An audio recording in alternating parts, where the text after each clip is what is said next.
The city of Veridia glittered below, a sprawling constellation of captured stars against the velvet black of the Atlantic. From her suite on the 48th floor of the Sterling Hotel, Special Agent Katherine Kate Reed watched the traffic flow like rivers of light through the concrete canyons. To the world, Veridia was a beacon of commerce and culture. To Kate, it was a beautiful mask hiding a rotten core. Tonight, her job was to slip behind that mask. She turned from the window, her reflection a fleeting ghost in the glass.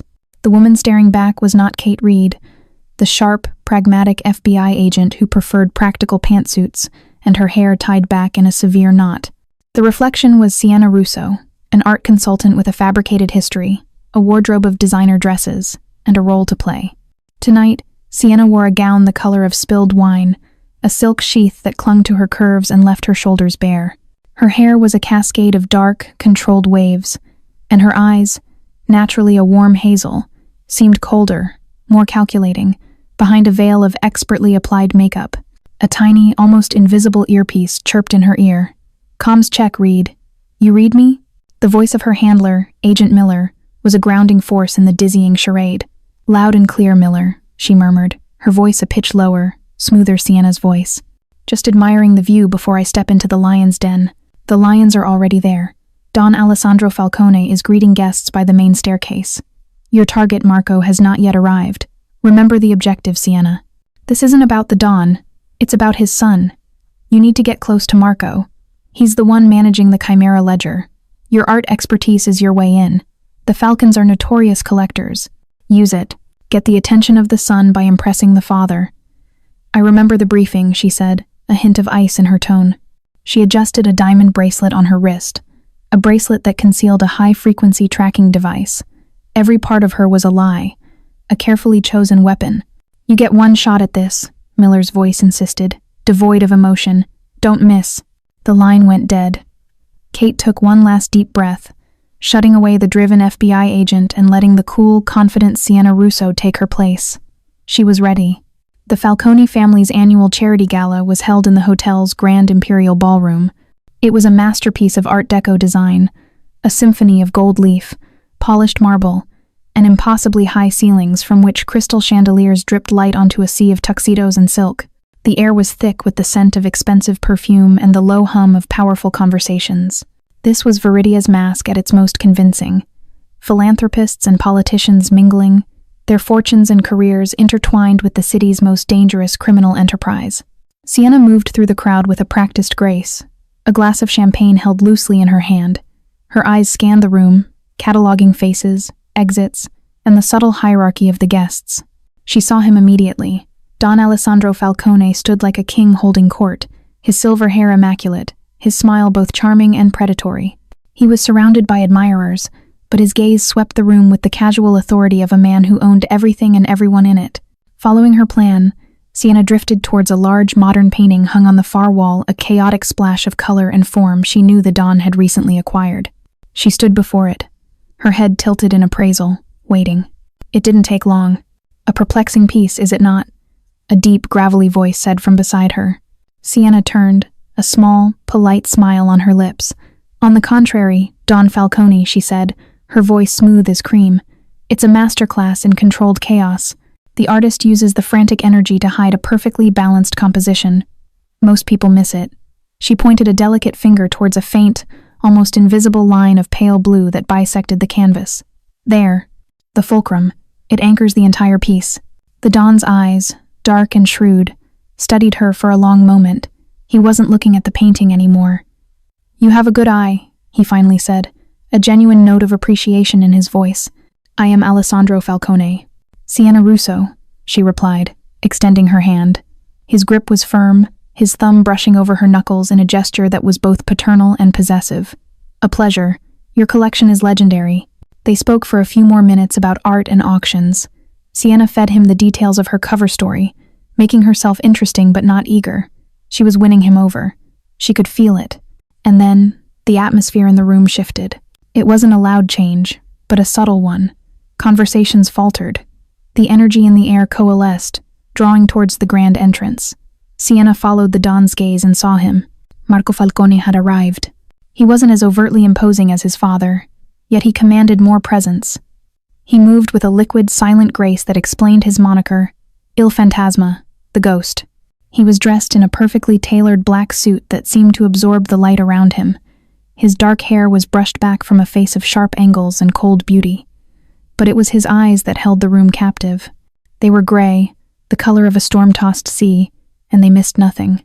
As he scanned the crowd, his gaze was not that of a host, but of a predator surveying his territory.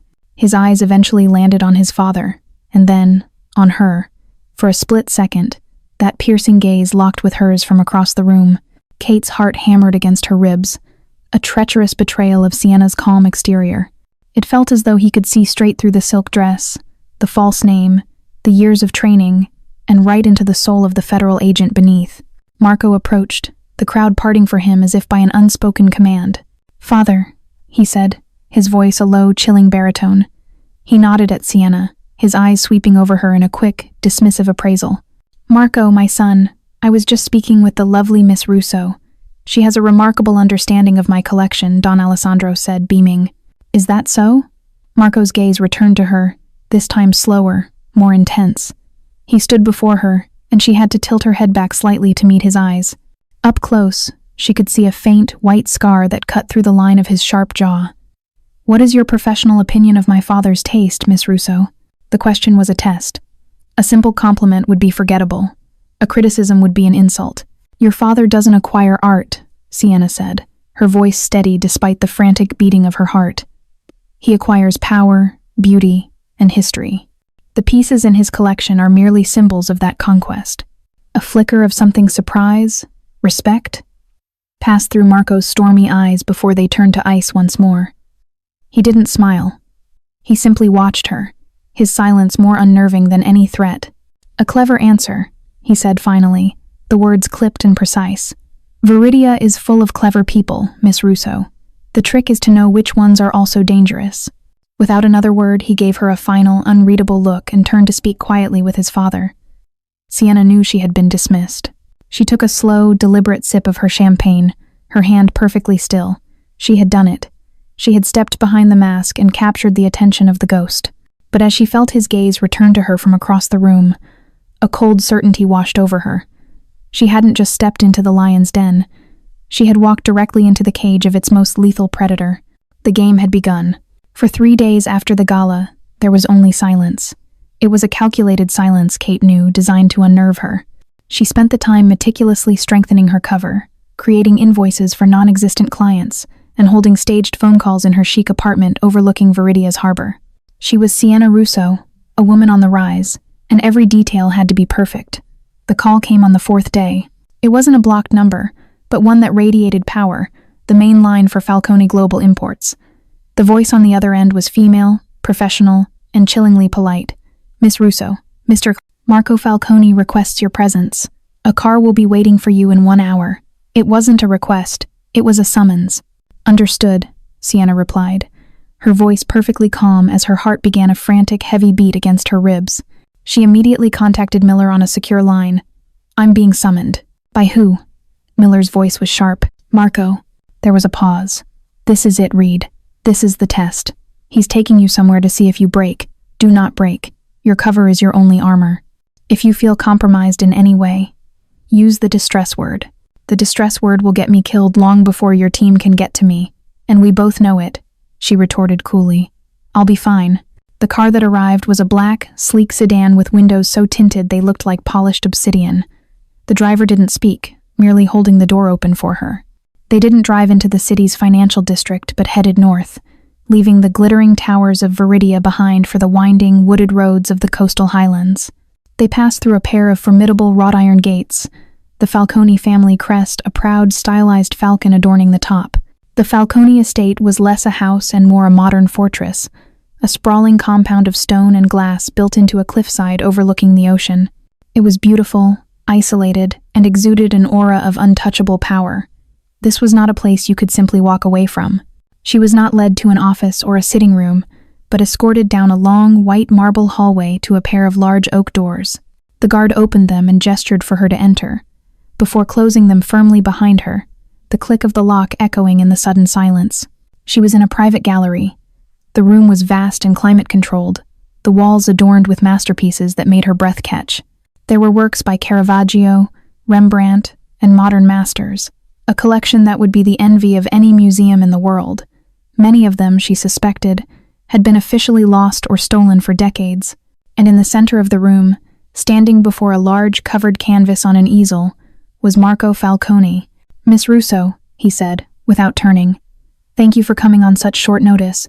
When a Falcone calls, one answers," she replied smoothly, walking further into the room, her heels clicking softly on the polished floor. This was their dance floor. He finally turned to face her. In the stark, focused lighting of the gallery, his presence was even more intense than at the gala.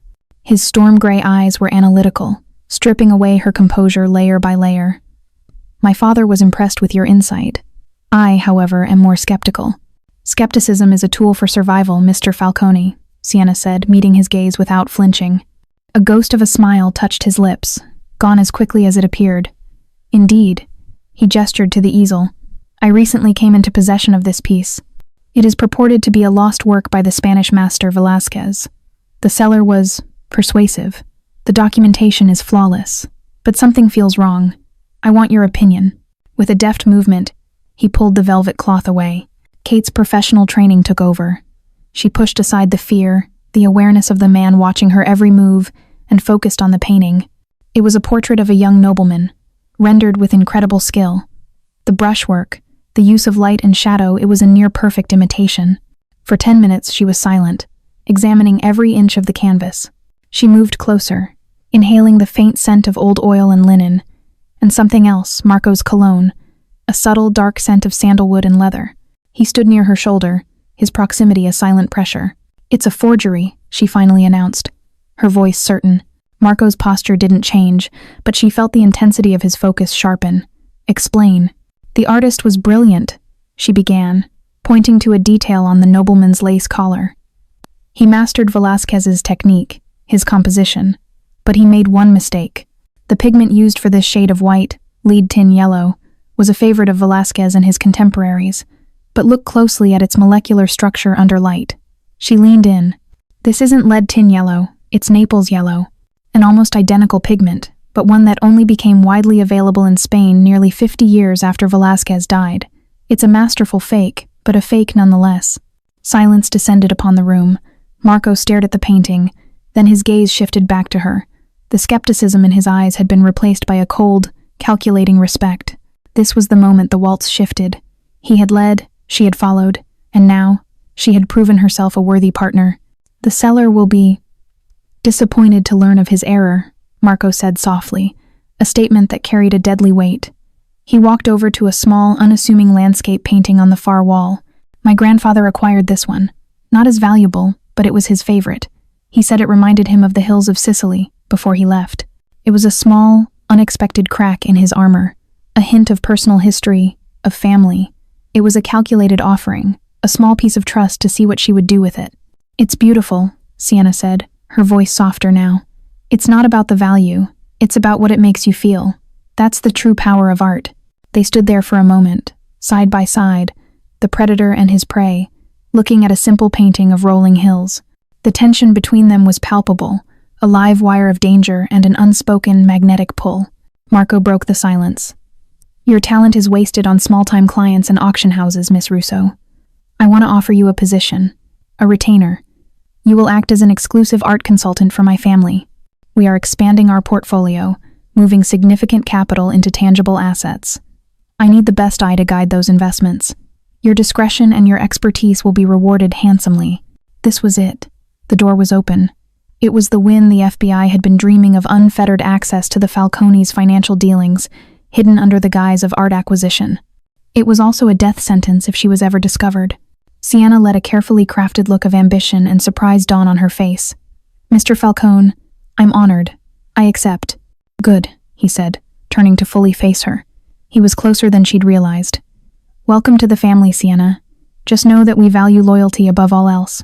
Betrayal," he paused, his gray eyes locking onto hers, "has a price far higher than any painting." The waltz was over. As the silent driver escorted her back to the city, Kate Reed's mind raced. She had passed the test and won the ultimate prize.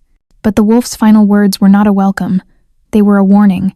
She was in his world now, and the next dance might be the last she ever had. The headquarters of Falcone Global Imports was a monument of glass and steel that clawed at the Veridia skyline.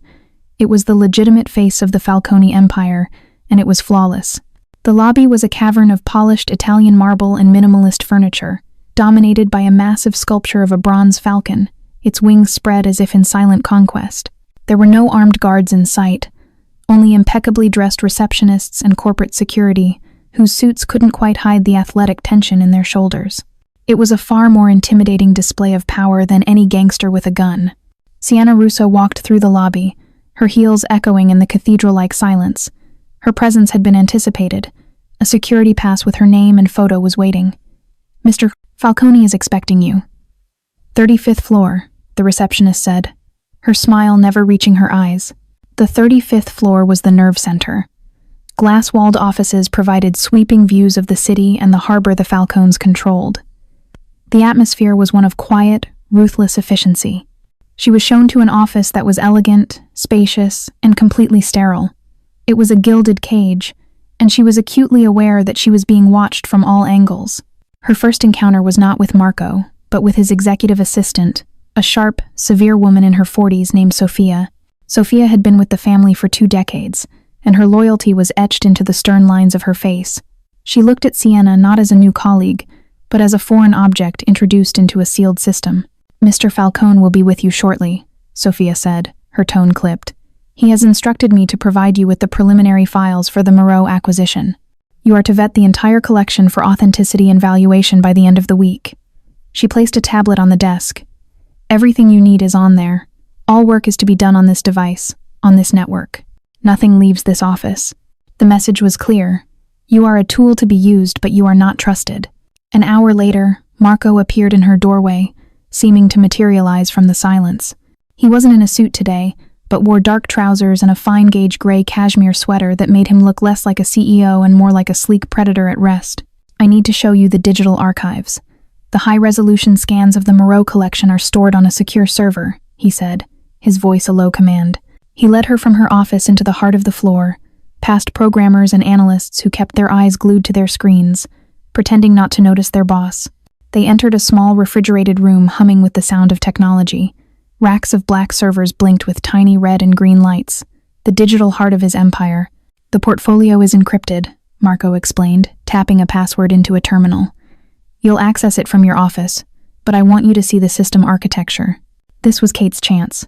It was a risk, but one she had to take. As Marco turned his back to point out a specific server rack, explaining its firewall protections, Kate let the security pass in her hand slip through her fingers. It clattered onto the floor, sliding under the server rack next to him. "Oh, clumsy me," she said with a soft, self-deprecating laugh. As Marco bent down slightly to look for the card, his attention diverted for a precious second. Kate's other hand moved. With the fluid grace of a magician, she retrieved a tiny, wafer-thin device from a hidden pocket in her jacket sleeve. It looked like a miniature memory card. With her body shielding the movement, she pressed it into a nearly invisible seam on the back of the main terminal. The magnetic adhesive caught instantly. It was a wireless data sniffer, designed to clone any data packet that passed through the network. It was untraceable, but planting it under his nose was the most reckless thing she had ever done. "I've got it," Marco said, his voice close. He rose, her ID badge in his hand. His storm gray eyes locked on hers, and for a terrifying moment, she was certain he had seen. His gaze was so intense, so probing, she felt her blood run cold. Had her hand shaken? Had she made a sound? But he simply handed the card back to her, his fingers brushing hers. The contact was like an electric shock. "Be more careful, Miss Russo. Things in this building have a way of getting lost forever." Later that afternoon, Siena was immersed in the Moreau files when she saw motion through the glass wall of her office. Marco was striding into the main boardroom, followed by 3 of his top lieutenants. The men were grim-faced. The meeting began, and while she couldn't hear the words, she could feel the tension. She watched Marco. This was not the art connoisseur or the quiet observer. This was Il Fantasma in his element. He dominated the room not through volume, but through a chilling stillness. He listened, his eyes missing nothing, before dissecting his men's arguments with sharp, brutal precision. He moved to a large digital map of the harbor, his gestures economical and sharp. He was a general commanding a war, his lieutenants, his field commanders. He was brilliant, ruthless, and completely in control. At one point, he paused mid-sentence, a flicker of frustration crossing his features. As if sensing her gaze, he looked up, his eyes finding hers directly through the glass. The 100 feet of office space between them vanished. The look was not one of suspicion, but of something far more unsettling. It was a look of acknowledgement, as if he were saying, "You see this? This is the real me. This is the world you've just stepped into." Kate felt pinned by that gaze, her carefully constructed Siena persona threatening to shatter. She quickly looked down at her tablet, her heart pounding. At the end of the day, as the floor emptied out, he appeared at her door again. The storm had passed. The cold, controlled mask was back in place. "You're still here," he stated, not as a question. "The Moreau collection is extensive," she replied, not looking up from her work. He was silent for a moment. "That book," he said, nodding towards a volume on the corner of her desk, a collection of poetry by Rilke she had brought in to make her character seem more well-rounded. "Let everything happen to you, beauty and terror. Just keep going. No feeling is final." Kate froze. He was quoting it from memory. "It's a bold philosophy, Miss Russo," he said, his voice a low murmur, "especially for someone who works in a world where one final feeling is a distinct possibility." He turned and walked away, leaving her in the deafening silence of the office. The data sniffer was in place, a major victory for the FBI, but Kate felt no triumph. She was being watched by a man who didn't just see the mask she wore, but seemed intent on understanding the person beneath it. His storm-gray eyes saw everything, and she realized with a chilling certainty that the greatest danger wasn't being discovered as a spy, but being truly seen by Marco Falcone. Siena spent the next week proving her worth. She worked with a singular, intense focus, creating detailed reports on art market trends and vetting potential acquisitions. She was building a persona of a brilliant, ambitious professional who was slightly in awe of the Falcone power, yet confident in her own expertise. It was a delicate balance, and she played it perfectly. The data sniffer she'd planted on the server was working, feeding a slow, encrypted trickle of financial data back to an FBI server, but so far, nothing directly implicated Marco in any illicit activity. Her breakthrough came while analyzing the Moreau collection. A specific painting, a 17th century seascape, had a cloudy provenance. On the surface, it was a legal issue, a dispute over ownership decades ago. But digging deeper through dark web archives, a skill Kate possessed that Siena shouldn't she found the truth. The painting had last belonged to the patriarch of the Lynch family, the leader of the city's aggressive Irish mob, before it disappeared 20 years ago. She presented her findings to Marco in his office, framing it carefully. "The ownership history of this seascape is problematic," she explained, pointing to the file on his screen. "Acquiring it could expose the family to legal challenges from the Lynch estate." Marco leaned back in his chair, his face an unreadable mask. He listened without interruption, his storm-gray eyes fixed on her. He knew exactly what she was really saying. "This was stolen from your rivals." "Your work is thorough, Siena," he said, the use of her first name feeling both like a reward and a warning. "So thorough, in fact, that I believe we should see this problematic piece in person. It's being featured at a private preview at the Callisto Gallery tonight. You and I will go." Kate's blood ran cold. It was a trap. A public appearance at a gallery showcasing a piece of contention with a rival family was an open invitation for conflict. "Is that wise?" she asked, letting a hint of concern color her tone. "Wisdom is for men who can afford to play defense," Marco replied, standing up. "I cannot. Be ready at 8. The Callisto Gallery was an exclusive, 3-story establishment in Veridia's wealthiest district. The private preview was a hushed, champagne-fueled affair. Siena was back in her element, dressed in a sleek black dress, a perfect accessory for the powerful man at her side. But beneath the calm facade, every one of Kate's senses was on high alert. Marco wasn't looking at the art. He was scanning the faces in the crowd, his posture relaxed but radiating a deadly stillness. They didn't have to wait long. A boisterous group entered, their loud voices and rougher suits clashing with the gallery's quiet elegance. At their center was a man with fiery red hair and a face that looked like it had been in a few too many brawls. Finn Lynch. His eyes found Marco instantly, and a predatory grin spread across his face. He swaggered toward them, his men flanking him. "Falcone," Lynch boomed, his voice thick with a contrived Irish accent. "Didn't take you for an art lover, or are you just here to admire something that belongs to me?" He gestured with his chin towards the seascape hanging on the wall. "Lynch." Marco's voice was dangerously soft, a a chilling counterpoint to the other man's bluster. "I'm here to appreciate history, something your family seems to lose track of so easily." The air crackled with unspoken violence. Siena stood beside Marco, her body rigid, feeling like a pawn placed between two warring kings. This was the test. She could feel it. "This is a private conversation," Lynch said, his eyes flicking to Siena with open disdain. "Maybe your pretty little consultant should go powder her nose." Before Siena could react, Marco took a half step, subtly shielding her. "Miss Russo stays," he said, his voice flat and final. "She has a better eye for value than anyone in your entire organization." Just as Lynch was about to retort, the gallery was plunged into absolute darkness. A collective gasp went through the crowd, followed by nervous murmuring. It was a planned power cut. In that first second of chaos, Kate's training overrode any instinct to panic. But before she could move, Marco's hand shot out and gripped her upper arm. His touch was not rough, but it was unbreakable, an anchor in the sudden pandemonium. "Don't move," he commanded, his voice a low growl directly in her ear. His body was pressed close to hers in the dark, a wall of warmth and solid muscle. She could feel the tension coiled in him, ready to spring. She heard a scuffle nearby, the sound of a fist hitting flesh, a muffled grunt. Lynch's men were making their move, but Kate was focused on her own role. This was her test, and she would not fail.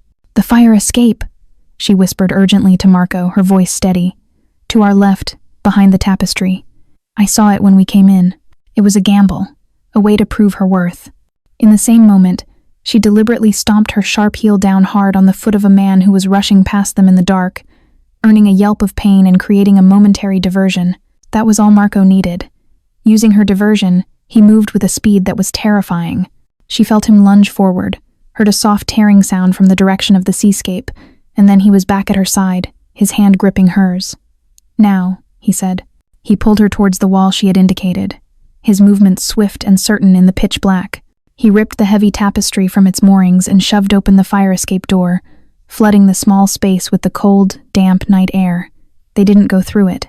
Instead, he pushed her into the small alcove, shielding her with his body as Lynch's men, disoriented by the diversion and the unexpected escape route, rushed past them in the darkness. A moment later, emergency lights flickered on, casting the gallery in an eerie twilight. The seascape was still on the wall, but its ornate frame was splintered. Finn Lynch and his men were gone. In the car, the silence was a living thing. Marco drove with focused intensity, his knuckles white on the steering wheel. Kate sat in the passenger seat, forcing her breathing to remain even. She had done it. She had reacted not as a victim, but as an asset. "You handle chaos well, Miss Russo," Marco finally said, his eyes fixed on the road. "You learn to adapt to your environment," she replied, her voice a little shaky, a believable imperfection. He dropped her at the curb of her high-rise. Before she got out, he turned to her, his storm-gray eyes boring into hers in the dim light of the dashboard. The suspicion was still there, but it was mingled with something new, a grudging, dangerous respect. "Loyalty isn't about words," he said, his voice low and serious. "It's proven when the lights go out. You did well tonight." Alone in her silent apartment, the adrenaline finally left her in a dizzying rush. She sank onto her sofa, her body trembling. She knew with absolute certainty that Marco had anticipated, if not orchestrated, the entire confrontation. It was a test of her nerve, her usefulness, and her allegiance. She had passed, but in doing so, she had actively helped him, becoming an accomplice in a way that blurred the line between her cover and her conscience. She had passed his test, but she was terrified she was beginning to fail her own. In the weeks that followed the incident at the gallery, Siena's status within the Falcone organization underwent a subtle but significant transformation. The invisible walls of suspicion had lowered, replaced by a guarded but undeniable trust. Marco no longer confined her to the corporate headquarters. She was now frequently summoned to the Falcone estate, granted access to the family's private library, a magnificent, two-story room paneled in dark mahogany and filled with the scent of old paper and leather to work on acquisitions that were too sensitive for the official servers. It was in this inner sanctum that she began to see the man behind the moniker. Here, late at night, reviewing auction catalogs, she would see Marco with his suit jacket off, his tie loosened, a glass of amber whiskey in his hand as he stared into the fireplace. She saw the exhaustion that settled deep in his shoulders and the profound weariness that sometimes clouded his storm-gray eyes when he thought no one was watching. One evening, as she was cross-referencing the ownership of a Renaissance sculpture, The heavy library doors opened. It wasn't a guard or a servant. A young woman with the same dark hair as Marco, but with bright, laughing eyes, bounced into the room. She was dressed in jeans and a university sweatshirt, a vibrant splash of color and normalcy in the somber, oppressive atmosphere of the estate. "Marco, you promised you'd help me with my architectural models. You can't hide in here all night with your dusty books," she said, her voice full of light. The change in Marco was instantaneous and absolute. The ice didn't just crack, it melted away. A genuine, unguarded smile transformed his face, erasing the hard lines and the coldness. He turned to his sister, and all the shadows vanished from his eyes. "Julia," he said, and his voice was different, warm, gentle, affectionate. "I'm working, and Miss Russo is helping me." Julia's bright gaze fell on Siena, and she beamed. "Oh, I'm sorry to interrupt. I'm Julia. You must be the art genius Marco's been talking about." She extended her handshake warm and friendly. "It's nice to finally have someone around here who doesn't look like they're about to attend a funeral." Siena couldn't help but return the smile. "Siena Russo, it's a pleasure." "Don't let him work you too hard," Julia said with a conspiratorial wink. "He forgets other people need to sleep." She then turned her attention back to her brother, linking her arm through his. "Now, about my project." As he allowed himself to be led away, Marco glanced back at Siena. In that brief look, she saw the fierce, desperate protectiveness of a man guarding the last pure thing in his world. She was seeing his weakness, his reason for everything, and he knew it. An hour later, he returned to the library alone. The warmth of his interaction with Julia still lingered around him like an aura. The cold mask was not yet back in place. He walked to the liquor cabinet and poured 2 glasses of whiskey without asking, placing one on the desk beside her. "My apologies," he said. "Julia is enthusiastic." "She's lovely," Siena replied honestly, her voice soft. "She's studying architecture?" Marco nodded, swirling the liquor in his glass. "She wants to build things, cathedrals, museums, things that last." He took a sip, his gaze distant. "Our family has always been better at tearing things down." It was a startlingly bitter and self-aware admission, a profound crack in the ice. Siena knew this was a critical moment. She had to tread carefully. "It must be difficult," she ventured, her tone empathetic but not pitying, to keep her world separate from this one. He was silent for a long time, staring into the fire. The flames danced in the reflection of his eyes. "When I was her age," he said, his voice barely a whisper, "I had a friend, Luca. We grew up together. He wasn't blood, but he was my brother. He wanted out of this life. He wanted to open a restaurant, have a normal family." Marco's jaw tightened, the scar there a stark white line against his skin. "I told him there was no getting out, that this life is a cage, and the only way you leave is in a coffin." He didn't listen. He took a sharp breath. The price for that dream was high. He paid it. And so did his family. The raw guilt and pain that radiated from him were not part of an act. It was real. Kate, the FBI agent, registered the name Luca as a valuable piece of intel, a thread she could pull. But Siena, the woman sitting across from this haunted, broken man, felt an unwelcome pang of empathy. The grief in his eyes was a mirror of the grief she still carried for her own father. For a dizzying second, he wasn't her target. He was just a man trapped in a life he never asked for, trying to protect the one person he truly loved. He seemed to realize he had said too much. He tossed back the rest of his whiskey, the sound of the glass hitting the table too loud in the silent room. The walls were going back up.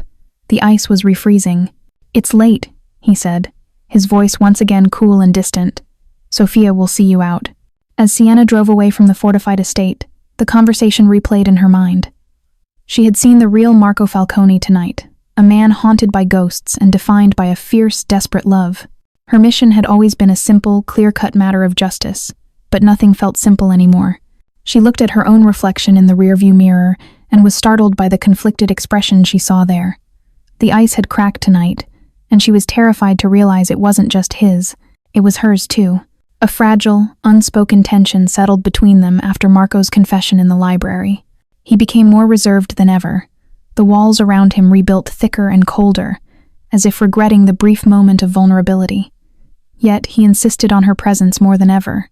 The excuse was work. The reality, Kate knew, was that he was an obsessive strategist who couldn't bear to let a valuable and unpredictable new piece on his chessboard out of his sight. This was the reason she found herself in the passenger seat of his armored sedan, driving towards the old port district as a storm broke over Veridia. Rain lashed against the windows, turning the city lights into a blurry watercolor of neon and shadow. The cobblestone streets of the district were black and slick, reflecting the stormy sky above. "The final contracts for the Moreau estate need a physical signature from our acquisitions consultant," he'd said, his tone leaving no room for argument. "The meeting is with a third-party financier. It's a formality." Kate knew a formality was never just a formality in Marco's world. Her instincts were screaming. The restaurant was a discreet, exclusive establishment nestled between two old warehouses, its windows dark to the street. The meeting was brief and tense. The financier was a nervous man who sweated profusely and avoided Marco's gaze. Siena played her part, signing the documents with a steady hand, while Kate's senses were on fire. Marco was a coiled spring beside her, his hand never straying far from the inside of his jacket, his eyes constantly scanning the room, the street outside, everything. The moment they stepped outside, the storm hit with full force. The drizzle had become a torrential downpour, the wind howling down the narrow street.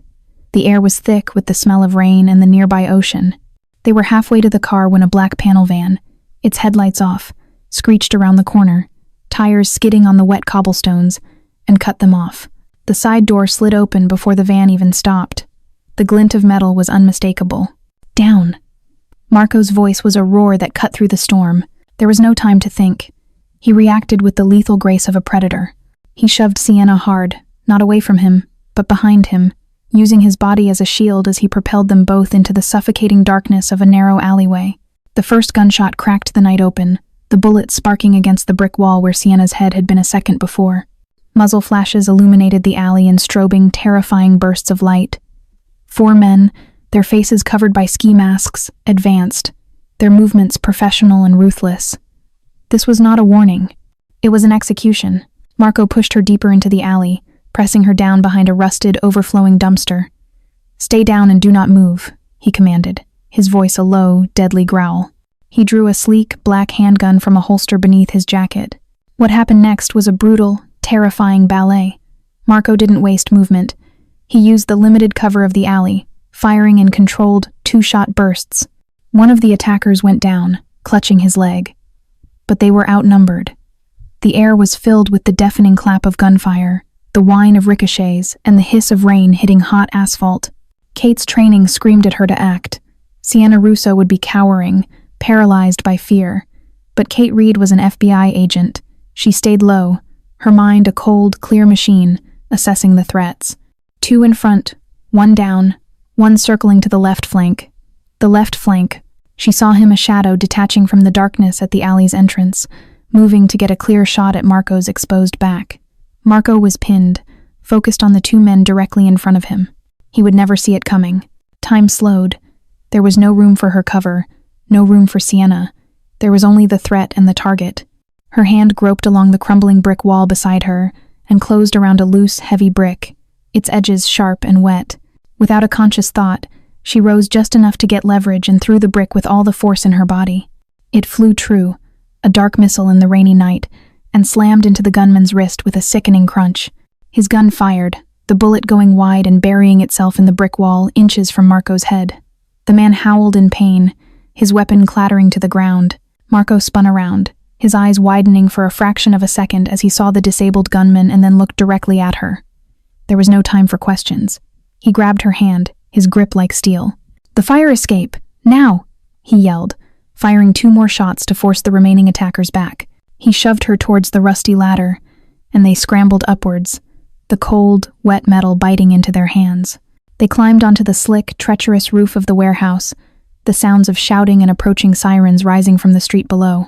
They ran, leaping across a narrow gap to the next building, not stopping until they found a broken skylight and dropped into the dusty, cavernous darkness of an abandoned textile factory. The only sound was the drumming of the rain on the corrugated roof and their own ragged breaths. Adrenaline and the cold rain made her shiver. The violence had stripped away every layer of their carefully constructed relationship, leaving something raw and real in its place. In the near-total darkness, he moved towards her. She could feel the heat radiating from him. His hands came up, not to hurt her, but to check for injuries, his touch surprisingly gentle as his thumbs brushed along her jawline. Then, his hands clamped down on her arms, his grip firm, holding her in place. He was close enough that she could see the fierce, burning intensity in his storm-gray eyes. "An art consultant," he said, his voice a low, dangerous growl that was barely audible over the rain. "Who doesn't scream during an ambush? Who throws a brick with the precision of a trained soldier?" He leaned closer, his face inches from hers, the heat of his breath on her skin. "Who the hell," he demanded, "are you, Siena?" The world narrowed to the space between them, thick with the scent of rain, gunpowder, and the raw animal smell of fear. Marco's question hung in the darkness of the abandoned factory, a blade pressed to the throat of her entire operation. "Who the hell are you, Siena?" For a heartbeat, Kate Reed, the FBI agent, went into cold analytical mode, cycling through emergency protocols. But it was Siena Russo, the survivor, who answered. With a surge of adrenaline, she wrenched her arms from his grasp, stumbling back a step. The shiver that ran through her was real, but she channeled it not into fear, but into white-hot fury. "Who am I?" she repeated, her voice a ragged, furious whisper. "I'm the woman whose life you just gambled with, the woman you almost got killed." She turned away from him, wrapping her arms around her soaked body, presenting him with a trembling back. This wasn't a defensive tactic, it was an accusation. He was silent, watching her, his stillness a palpable force in the dark. "You think this is all just a game to me?" she continued, her voice cracking with a perfectly calibrated mix of genuine shock and calculated hysteria.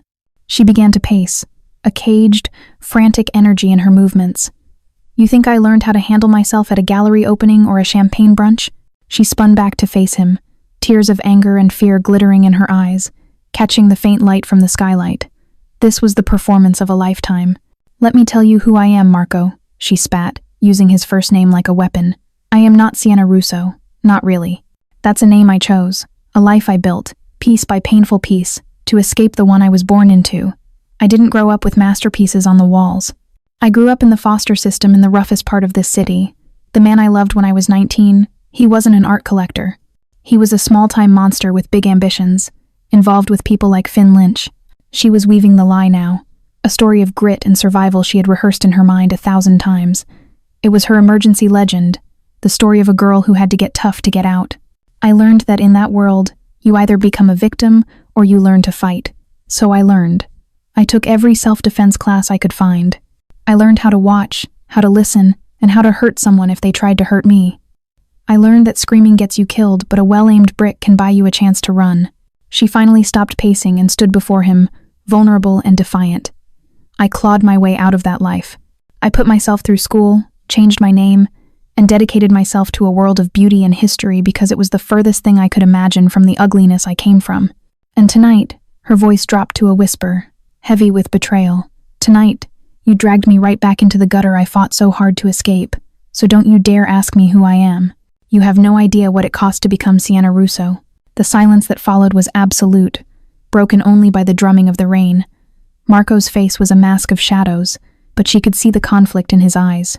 He was a man who lived in a world of lies and could spot a fabrication a mile away. But her story, laced with real adrenaline and raw, exposed emotion, was different. It wasn't just a story, it was a confession. It resonated with the part of him that understood cages and the desperate need to protect something better within oneself. He took a step forward. He had seen her throw the brick. He had seen the lack of panic in her eyes. This story, this brutal backstory, it fit. It made a terrible kind of sense. He reached out, and she flinched, but his intention wasn't to grab her. His gaze had fallen on her forearm, where a long, bloody gash stood out against her pale skin, a wound from a protruding nail on the fire escape. His expression softened, the cold fury in his eyes replaced by something complex and unreadable. Without a word, he took the edge of his own ridiculously expensive dress shirt and ripped a long, clean strip of fabric. He stepped close, and this time she didn't pull away.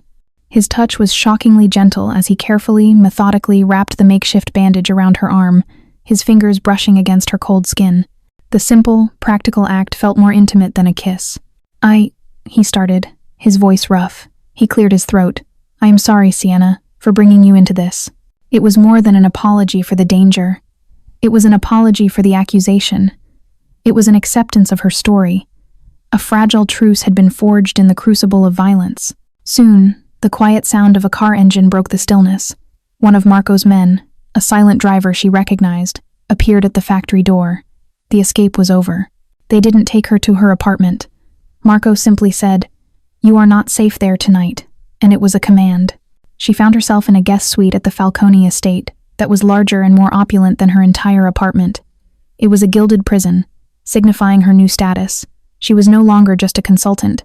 She was under Marco Falcone's personal protection, a position that was both a shield and a leash. Alone, she stood before a massive, ornate mirror, looking at the wild-eyed woman staring back, disheveled, rain-soaked, with a strip of white cotton tied around her arm. She had done it. She had survived the question, turning his suspicion into a protective concern. Siena awoke to the muted glow of morning light filtering through silk curtains. For a disoriented moment, she didn't know where she was. Then, the memory of gunfire, rain, and Marco's furious, searching eyes crashed down on her.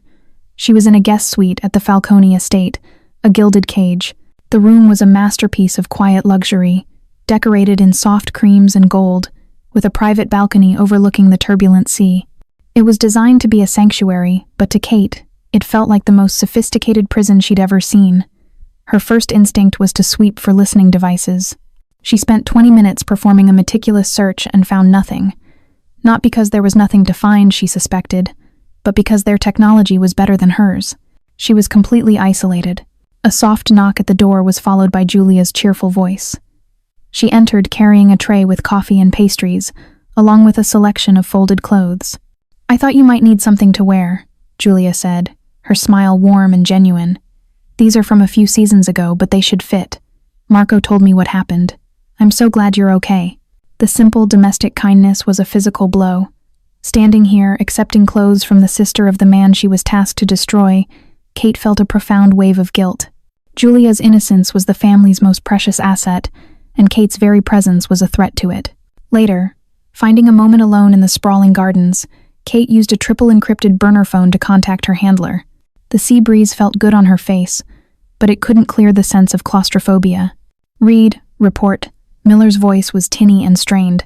"I'm at the Falcone estate. Lynch's men ambushed us last night. Marco brought me here for my own safety." There was a string of curses on the other end. "He didn't pull you out?"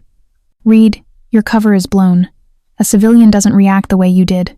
"I handled it," Kate said, her voice sharp. "I fed him my emergency legend.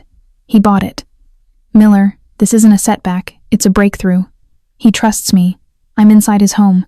Trust is a weapon in his world, Reed, not a sentiment." Miller shot back, his tone icy. "He's not protecting you. He's containing a variable. Don't you get it? You're a prisoner. The file says Marco Falcone is a ruthless operator directly linked to at least 3 disappearances. Don't let a makeshift bandage and a soft bed make you forget that you're sleeping in a monster's castle." The line went dead, but his words hung in the air, cold and heavy. She knew Miller was right. She needed to use this opportunity. That afternoon, she told Sophia she needed to retrieve some research materials from the library. The lie gave her 30 minutes of sanctioned, unescorted time in Marco's sanctuary. Her heart hammered as she entered the familiar, silent room. She wasn't just looking for the Chimera ledger anymore. She was looking for a key to the man himself. She moved quickly, her eyes scanning the shelves, her hands running over book spines, looking for anything out of place. Her search led her to a corner of the library that felt different. While most of the collection was curated and impersonal, this section held well-worn paperbacks and older hardcovers. Tucked away on a bottom shelf, behind a row of books on Sicilian cooking, she found it, a simple, unadorned cedar box, a keepsake box. Her fingers trembled as she lifted the lid. The scent of old paper and something faintly of cologne rose from within. It held only 3 items. First, a faded photograph of 2 teenagers, their arms slung around each other, grinning at the camera. One was a younger, carefree Marco, his eyes full of light instead of storms. The other boy, she knew instantly, had to be Luca. Second was a small, tarnished brass key, ornate and old-fashioned. Finally, there was a heavily worn copy of Dante's Inferno. She opened the book. A single passage on the 9th circle of hell, the circle of the traitors, was underlined in faded ink. "Here, to this depth, justice has dragged us down." This was it, a window into his soul. This was the source of the guilt he carried, the ghost that haunted him. She pulled out a microcamera disguised as a cufflink and took rapid, high-resolution photos of the contents, the faces, the key, the underlined passage. She replaced everything exactly as she had found it, her movements precise, her conscience screaming, This was more than intel. It was a desecration of a private shrine. As she slid the box back into its hiding place, she heard a soft footstep behind her. She froze. "I was wondering where you'd gone." Marco stood in the doorway, watching her. He was holding the white shirt from the night before, now cleaned and pressed but for the crude tear in the sleeve. His gaze wasn't accusatory, merely observant. "Sophia said I could retrieve my research," Kate said, her voice flawlessly calm, her body rigid. He didn't respond to that. He simply walked into the room, his eyes sweeping over the shelves where she stood, before landing back on her. "You are safe here," he said, his voice quiet. "But this is not a hotel. You are not a guest who can come and go. Until I have dealt with Finn Lynch, you do not leave this estate without my knowledge, and you will not be alone. Is that understood?" The tone wasn't a threat. It was a statement of absolute, non-negotiable fact. The cage had just shrunk. "Understood," she replied softly. Back in the gilded prison of her room, Kate uploaded the photos to the secure FBI server. She stared at the image of the key, a tangible mystery. She stared at the face of the smiling boy, Luca, a ghost who now had a name and a face. And she stared at the photo of the young Marco, the boy who existed long before the ice had formed around his heart. Miller's words echoed in her ears, a monster's castle. But the man who kept a box of grief hidden behind cookbooks didn't feel like a monster. And that, Kate knew, was the most dangerous discovery of all. Life within the gilded cage of the Falcone estate was a study in contradictions. By day, Siena was the respected consultant, attending video conferences about art auctions and advising on Falcone investments. By night, Kate was the prisoner, pacing the confines of her luxurious suite, meticulously observing the routines of the household guards, searching for a path to her true objective. The emotional whiplash was taking its toll. 2 days after she'd sent the photos, a coded message arrived from Miller. It was disguised as a spam email from a high-end gallery, but a specific sequence of words unlocked the encrypted text within. The FBI had been efficient. Subject: Luca Moretti. The name hit her like a physical blow. Luca had a last name. He was real. Son of Alberto Moretti, former accountant for the Tescara crime family. Luca died 10 years ago. Single car accident, ruled accidental. No witnesses. Rumors of a hit were never substantiated. The key is for a safe deposit box at the Veridia Heritage Bank, now defunct. The assets were absorbed by Sterling National, box #77, registered to L. Moretti. It would require a court order to open, or the original key. Kate's heart hammered. She had the key. Or rather, Marco had it. The path to her objective was tantalizingly close, yet separated by an impossible gulf. She had to get that key. Her opportunity came, as they often do, cloaked in crisis. Marco was in a tempestuous mood. The attack from the Lynch mob had been an act of war, and he was planning the retaliation. He called a meeting with his top lieutenants, announcing he would be off the estate for at least 6 hours, personally overseeing a disruption to Lynch's port operations. His absence would create a power vacuum, a window of opportunity. The primary obstacle remained. Sophia. The woman was a hawk, her loyalty to Marco absolute, her suspicion of Siena a tangible thing. Kate knew a direct approach was impossible. She needed a diversion. From her balcony, Kate had a clear view of the estate's sprawling back gardens and the Olympic-sized swimming pool. She'd noticed the sensitive, laser-based security grid that protected the perimeter. That afternoon, using a small, powerful laser pointer she kept hidden in a lipstick tube, she aimed a beam at one of the pool's motion sensors from her window, triggering a silent alarm in the estate's security hub.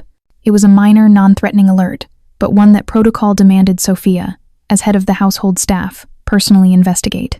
As she watched the stern assistant stride purposefully towards the pool house, Kate moved. She had less than 5 minutes. Marco's private office was her target. The lock was a complex, high-security model, but years of FBI training guided her fingers. With a set of tension wrenches and a rake pick from a kit concealed in the heel of her shoe, she defeated the lock in 45 tense seconds. The office was the man himself, controlled, minimalist, and immaculate. A single photograph sat on the desk not of his father, but of a smiling woman with Julia's eyes, presumably his mother. Her gaze swept the room. The main computer would be a fortress of encryption, a waste of precious time. She went straight to his desk, a modern piece of imposing black oak.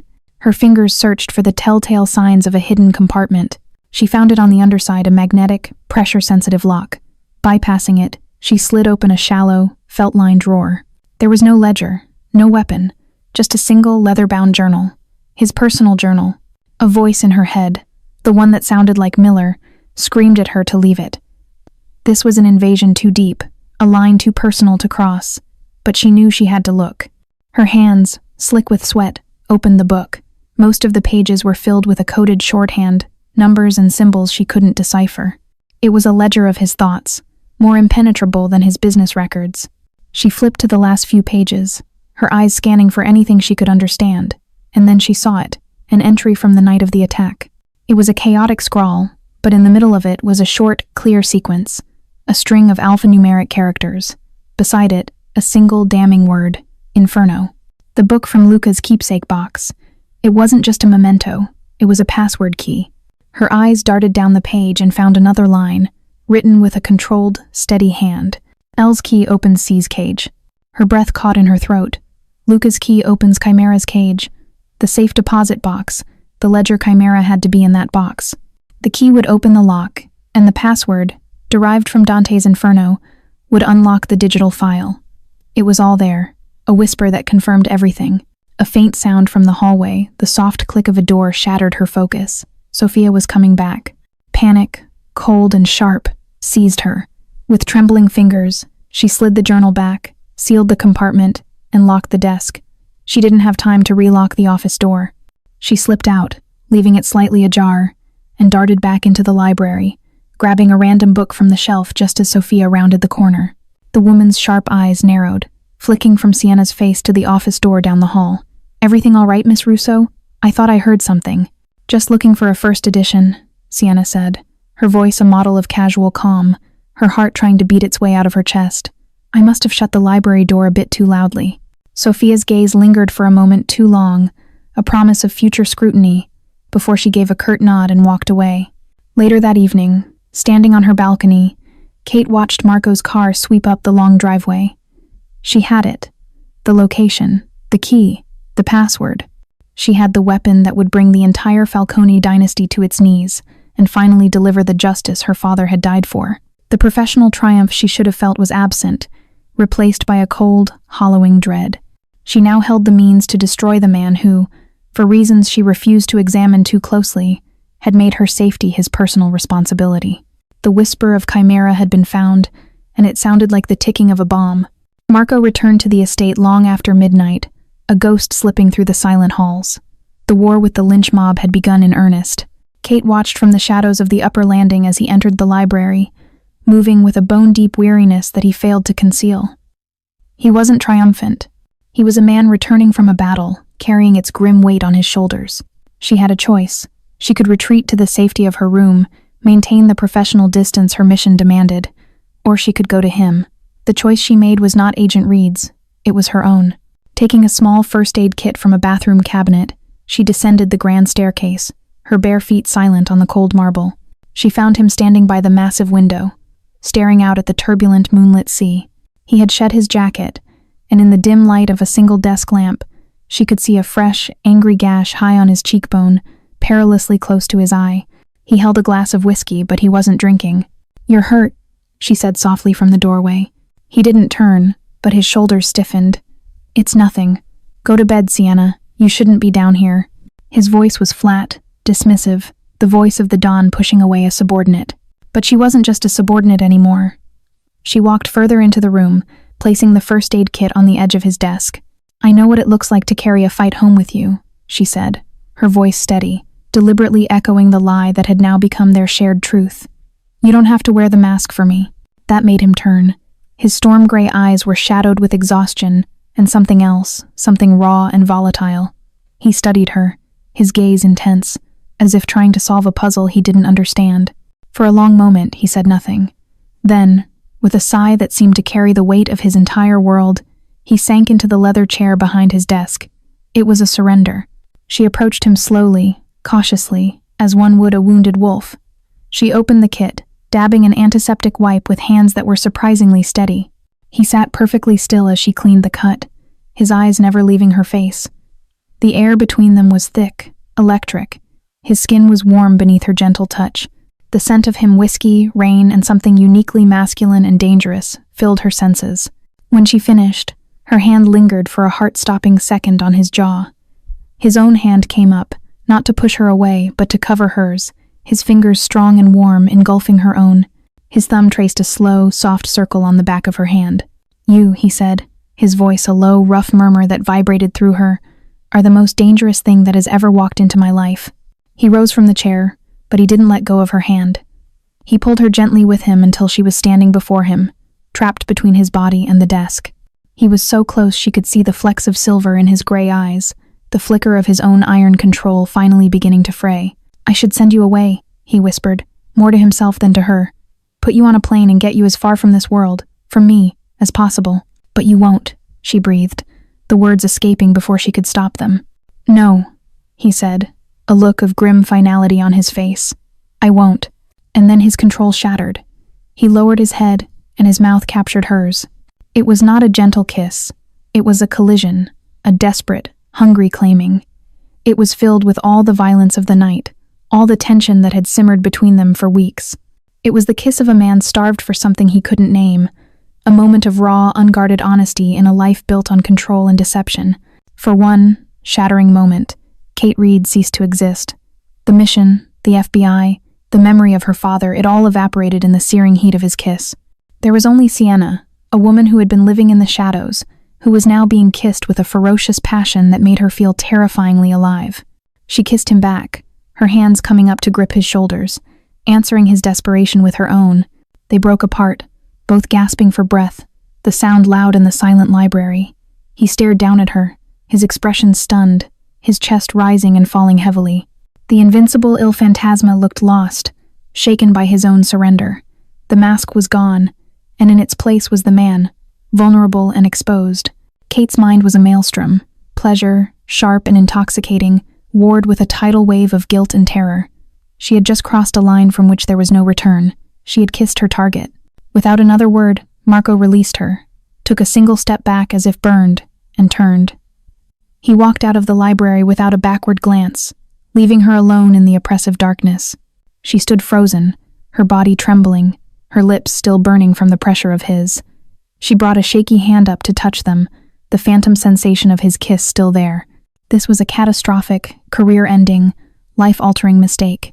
But as she stood alone in the heart of the monster's castle, the most terrifying part was the small, treacherous voice deep inside her that whispered it hadn't felt like a mistake at all.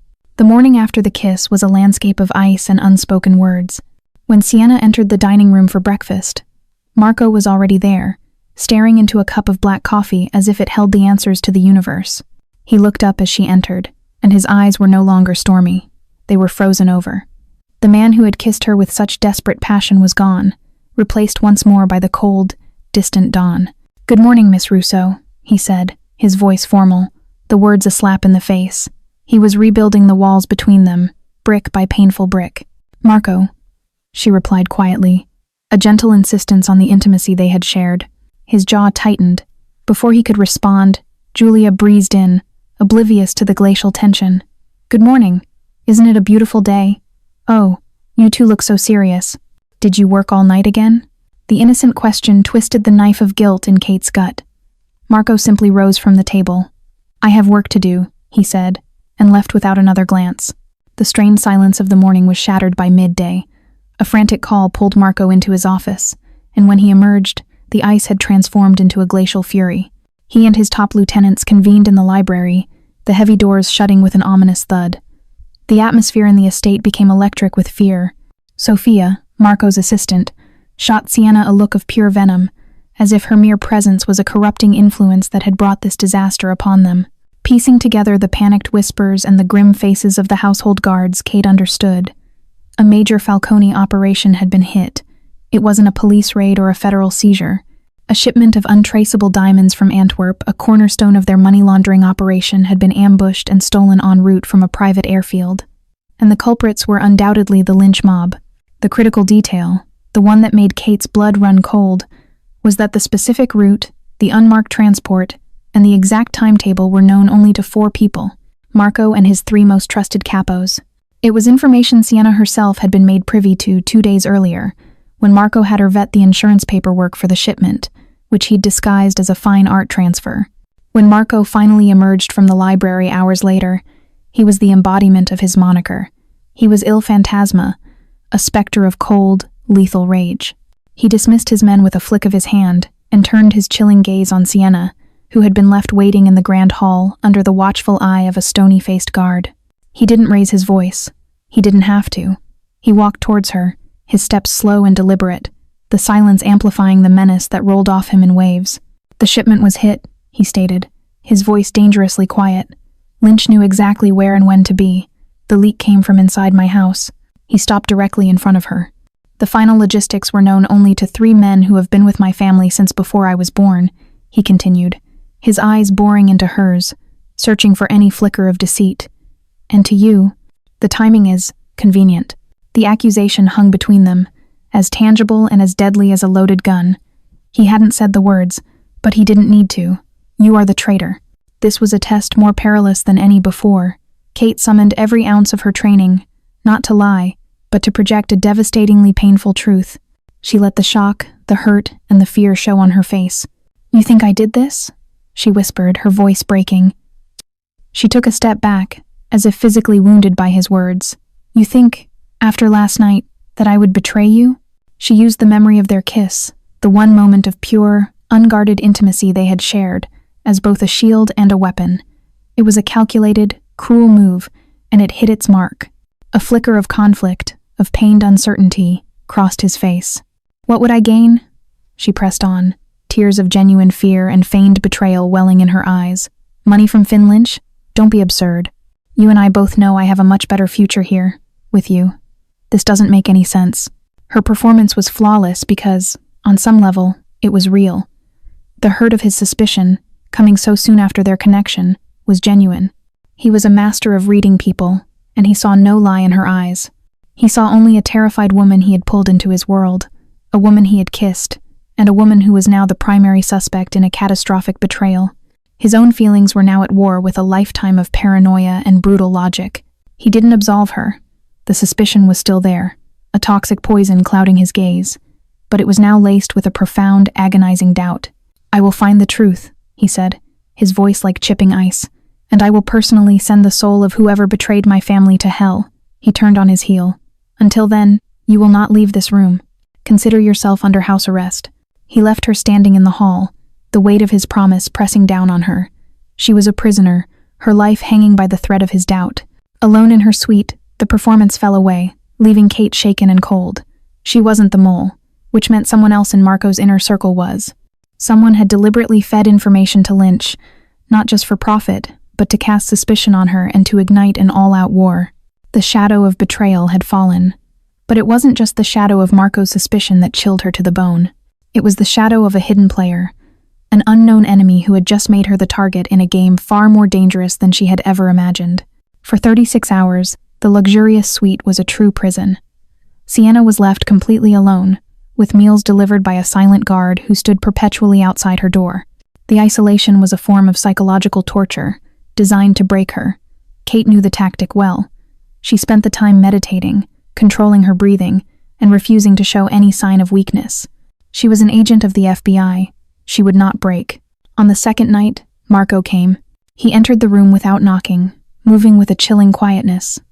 The fury from the day before was gone, replaced by a cold, analytical calm that was far more terrifying. He didn't sit. He stood in the center of the room, a judge in a courtroom of his own making. "Let's try this again, Siena," he began, his voice devoid of emotion. "Tell me about your ex-boyfriend, the one who taught you how to survive. His name, what he looked like, where he operated." It was a classic interrogation technique. Press for details on a fabricated story until the liar contradicts themselves. But Kate was prepared. She had spent years building Siena's legend, populating it with names, faces, and locations drawn from defunct, unverifiable case files. She gave him the story again, adding small, believable details of heartache and fear, her voice trembling in all the right places. He listened, his face an unreadable mask, his storm-gray eyes dissecting her every word, every flicker of an eyelash. When she finished, he was silent for a long moment. "A plausible story," he said finally, "told with conviction. The problem is, my world is built on plausible stories." He began to pace, his movements tight, like a caged panther, But something isn't right. The hit on my shipment was too clean, too perfect. Lynch is a thug, not a tactician. This had a level of sophistication that isn't his style.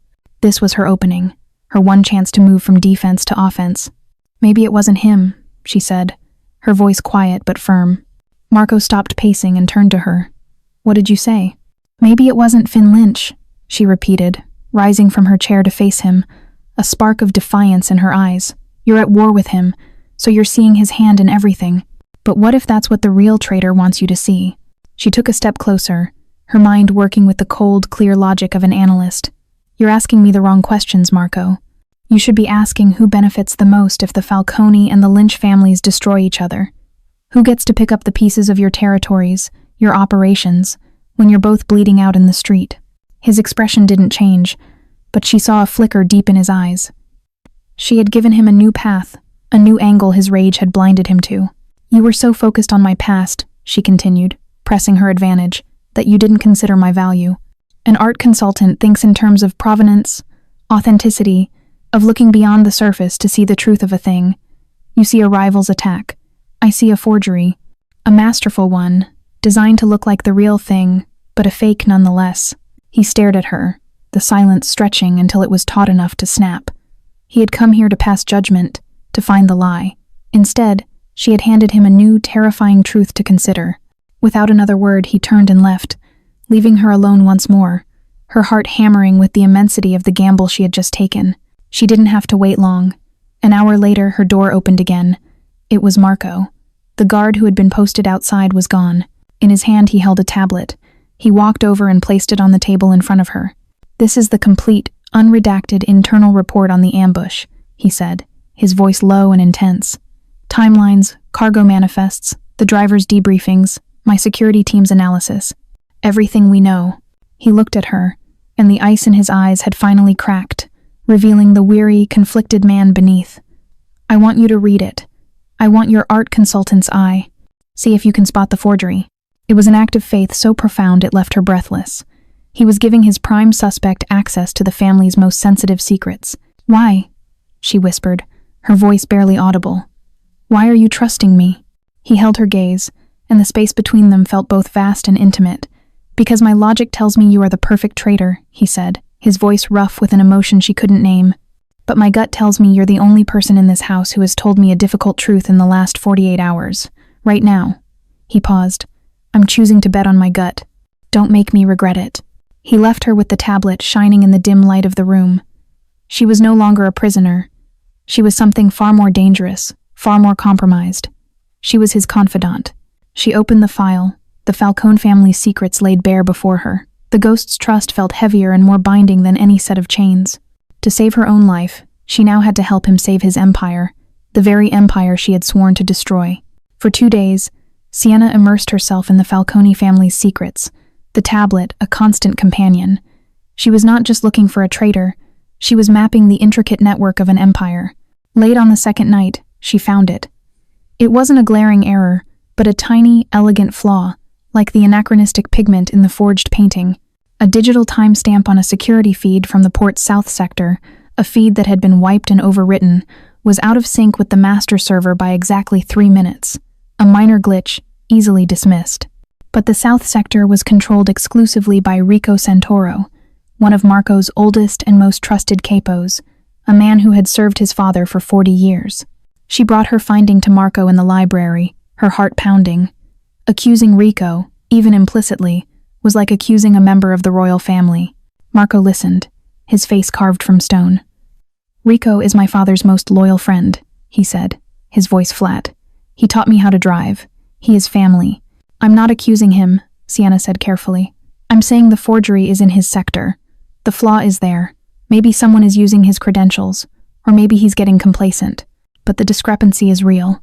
Marco stared at the screen for a long time, the muscle in his jaw working. The idea of Rico's betrayal was a wound to the very concept of loyalty he held sacred. We can't let anyone know we're looking at him, he decided, his voice low. An open investigation would cause a panic. We'll go ourselves. He looked at her, and his next words were unexpected.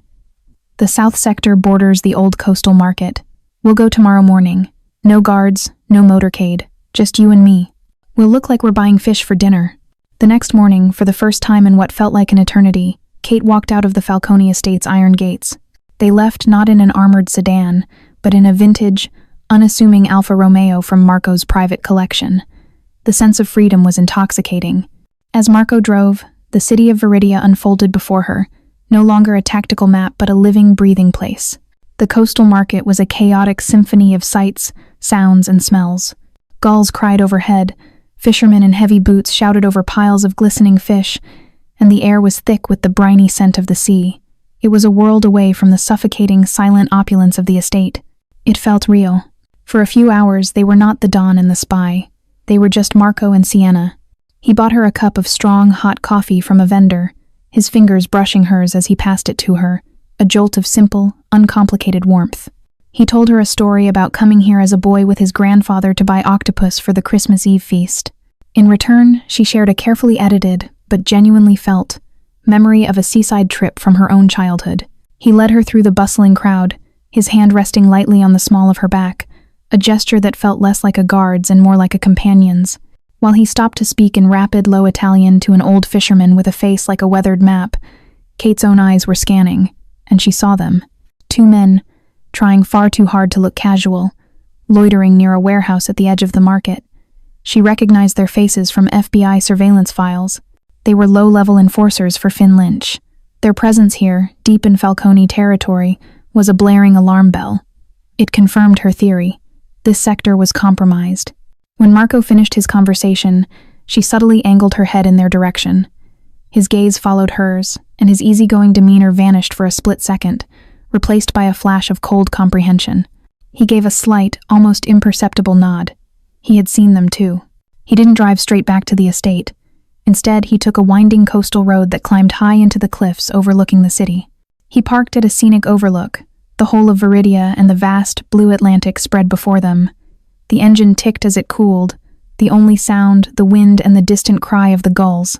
They got out of the car and leaned against a guardrail, the sea breeze whipping strands of hair across her face. "Is this what it could be like?" Siena asked softly, the question surprising her as much as it did him. "A normal day?" Marco was silent for a long time, his gaze fixed on the horizon. "In another life," he finally said, his voice rough with a profound, tragic longing. "My father always said peace was a currency we couldn't afford, that you can't build an empire and a home in the same place."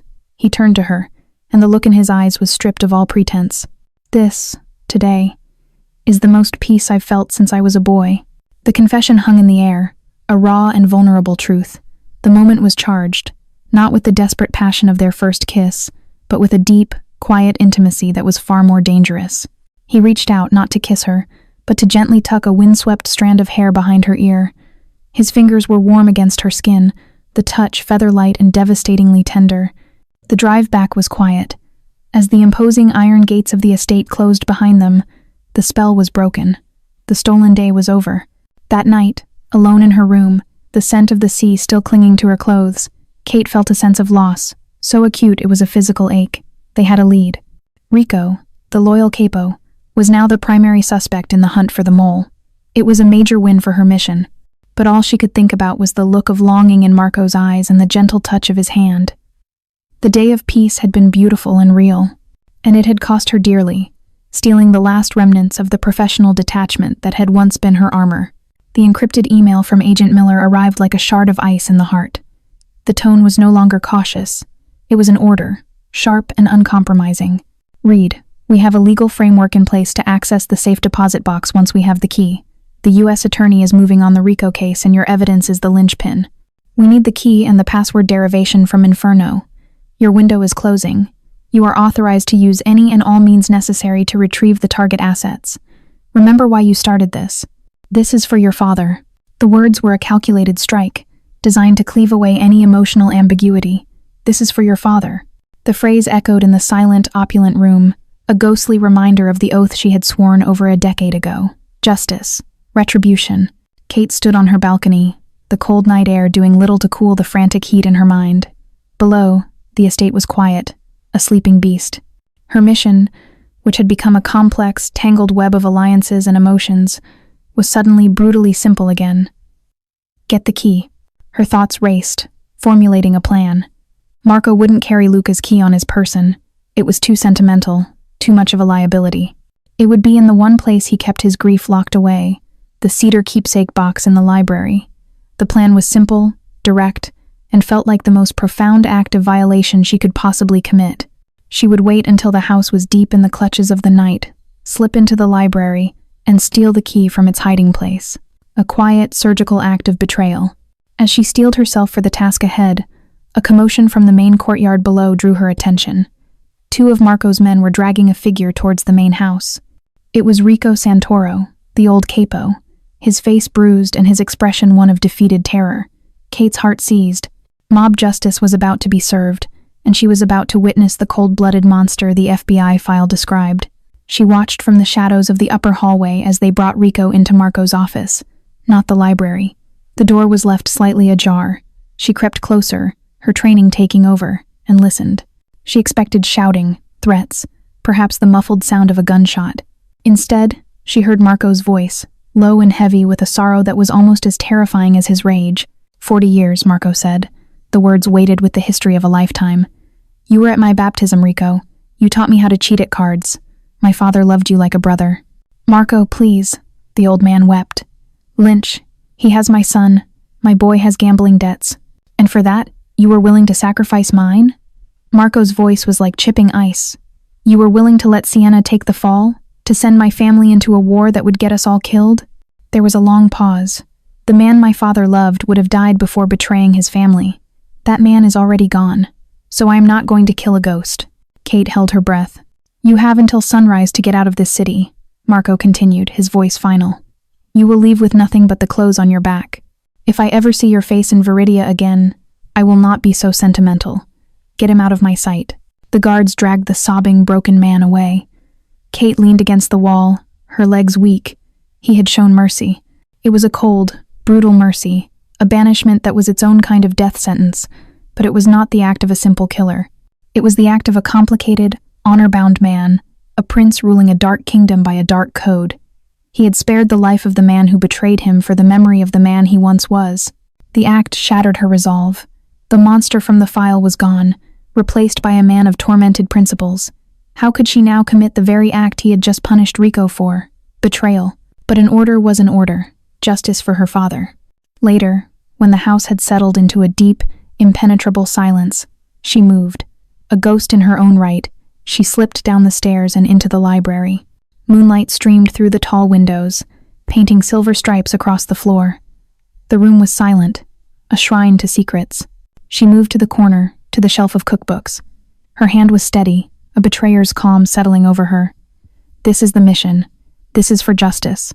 She reached behind the books, her fingers brushing against the smooth, cool cedar of the keepsake box.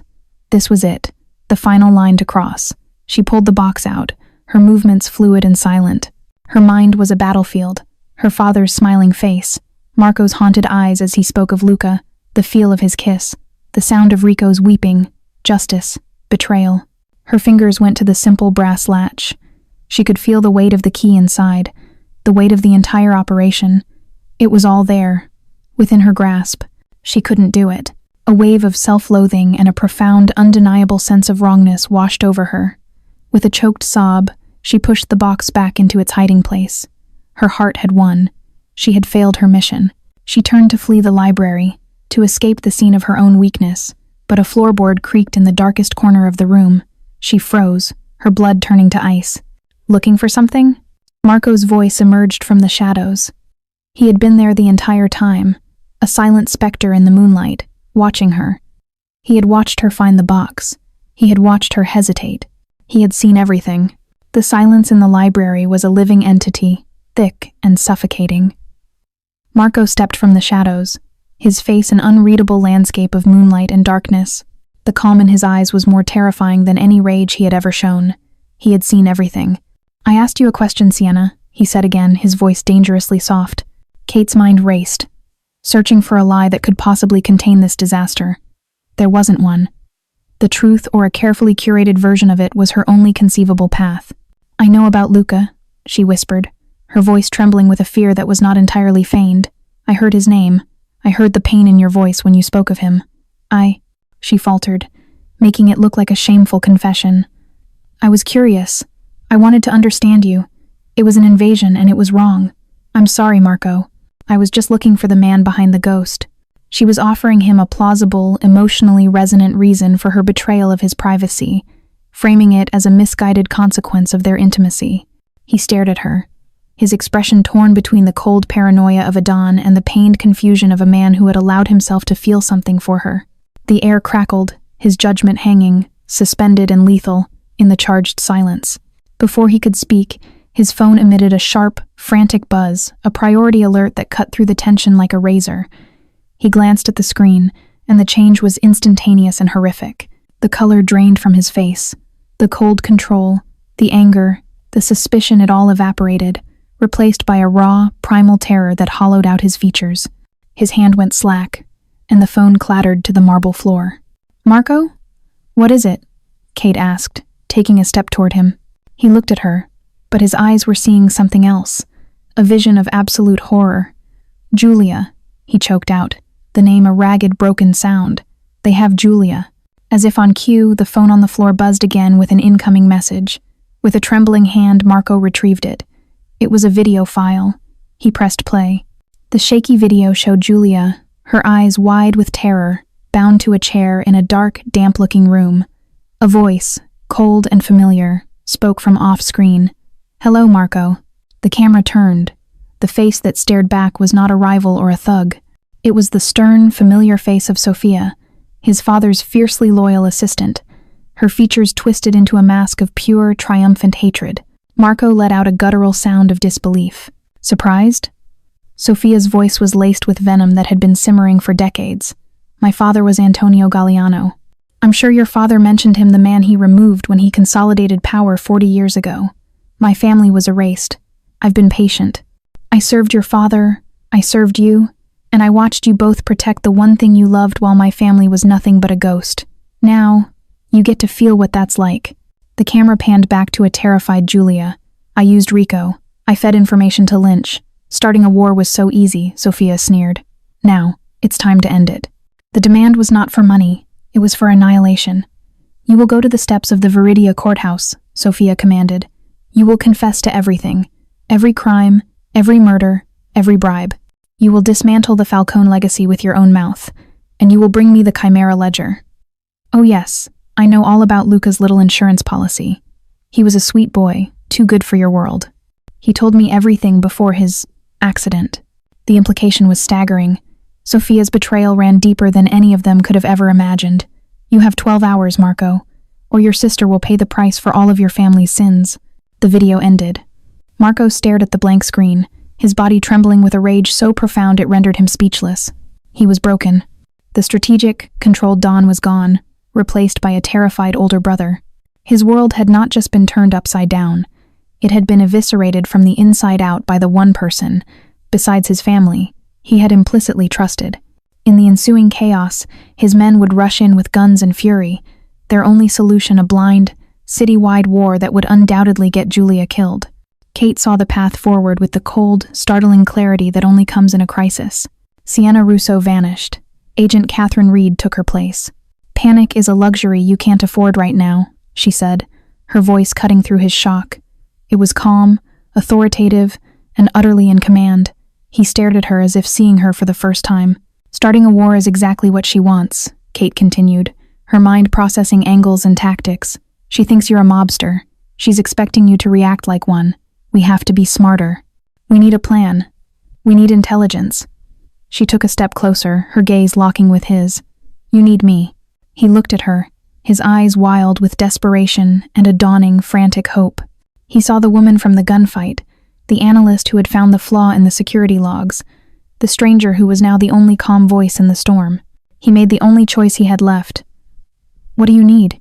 he rasped, his voice raw with pain. The spy and the mob boss were no longer on opposite sides. The board had been wiped clean, and a new unholy alliance was forged in the crucible of fear. "I need your entire security network, login credentials, and real-time access," she commanded, her voice pure FBI field agent. "I need blueprints of every warehouse Sophia ever managed. And I need a direct, open line to your most trusted man on the port." She met his gaze, her own eyes blazing with a fierce, unexpected fire. "The storm has broken, Marco. Now we ride it out together." The Falcone Estate's library, a room once dedicated to silent reflection and whispered confessions, was transformed into a war room. Laptops glowed in the dark, displaying satellite maps, security schematics, and the constantly looping, agonizing video of Julia. Marco's 3 most trusted lieutenants stood by, their faces a mixture of shock, grief, and a barely suppressed desire for bloody vengeance. They were soldiers without a general, because their leader, Marco, was standing aside, his authority ceded to the most unlikely commander they had ever seen. Kate was at the center of it all, a whirlwind of focused, controlled energy. The soft, elegant Siena Russo had been burned away, leaving the hard, brilliant core of FBI Special Agent Katherine Reed. "Forget a citywide search," she commanded, her voice cutting through the panicked indecision. "That's what Sophia wants: chaos.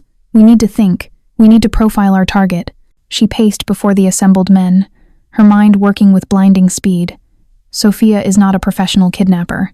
Her motivation is 40 years of repressed, soul-eating hatred. This isn't about ransom, it's about theater. She wants to watch Marco burn. She will have chosen a location that is significant to her. A place where she felt powerful. A place you have all forgotten. We are not looking for a fortress. We are looking for a stage. Marco watched her, his expression a mixture of awe and dawning, terrifying understanding. This was not an art consultant. This was a professional hunter. He gave a single, sharp nod to his men. "Do exactly as she says. Give her anything she asks for." For the next 2 hours, Kate orchestrated a surgical intelligence operation. She had them pull up every file, every property record, every personnel assignment Sophia had ever held within the Falcone empire. While Marco's men searched for safe houses and armories, Kate searched for obscurity. "Here," she said suddenly, pointing to a line item in a digital archive from 15 years ago, the old Sant'Ambrogio warehouse, Pier 4. Part of a portfolio of failing assets Sophia managed before my father promoted her. It was decommissioned a decade ago. One of the lieutenants scoffed. "It's a derelict rat trap. The place is falling apart." "Exactly," Kate shot back, her eyes blazing. "It's forgotten. It's in the south sector, where she framed Rico. And look." She pulled up the Port Authority's security grid. The camera coverage has a 10-meter blind spot right at the main loading bay, a glitch that was never repaired. This is her territory. This is her stage. A grim certainty settled over the room. She was right. "We go in hard," the lieutenant growled. "Full team. We level the place." "Absolutely not," Kate countered, her voice like ice. "A frontal assault is a death sentence for Julia.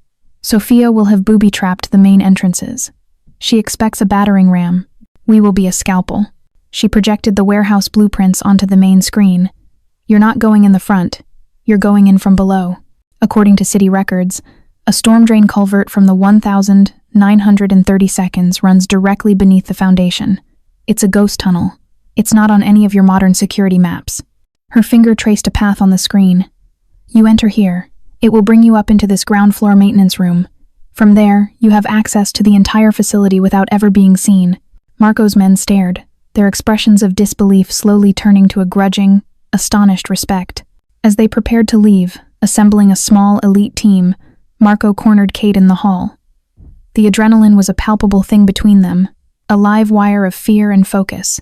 "I never asked you," he said, his voice low and intense, his storm-gray eyes searching hers.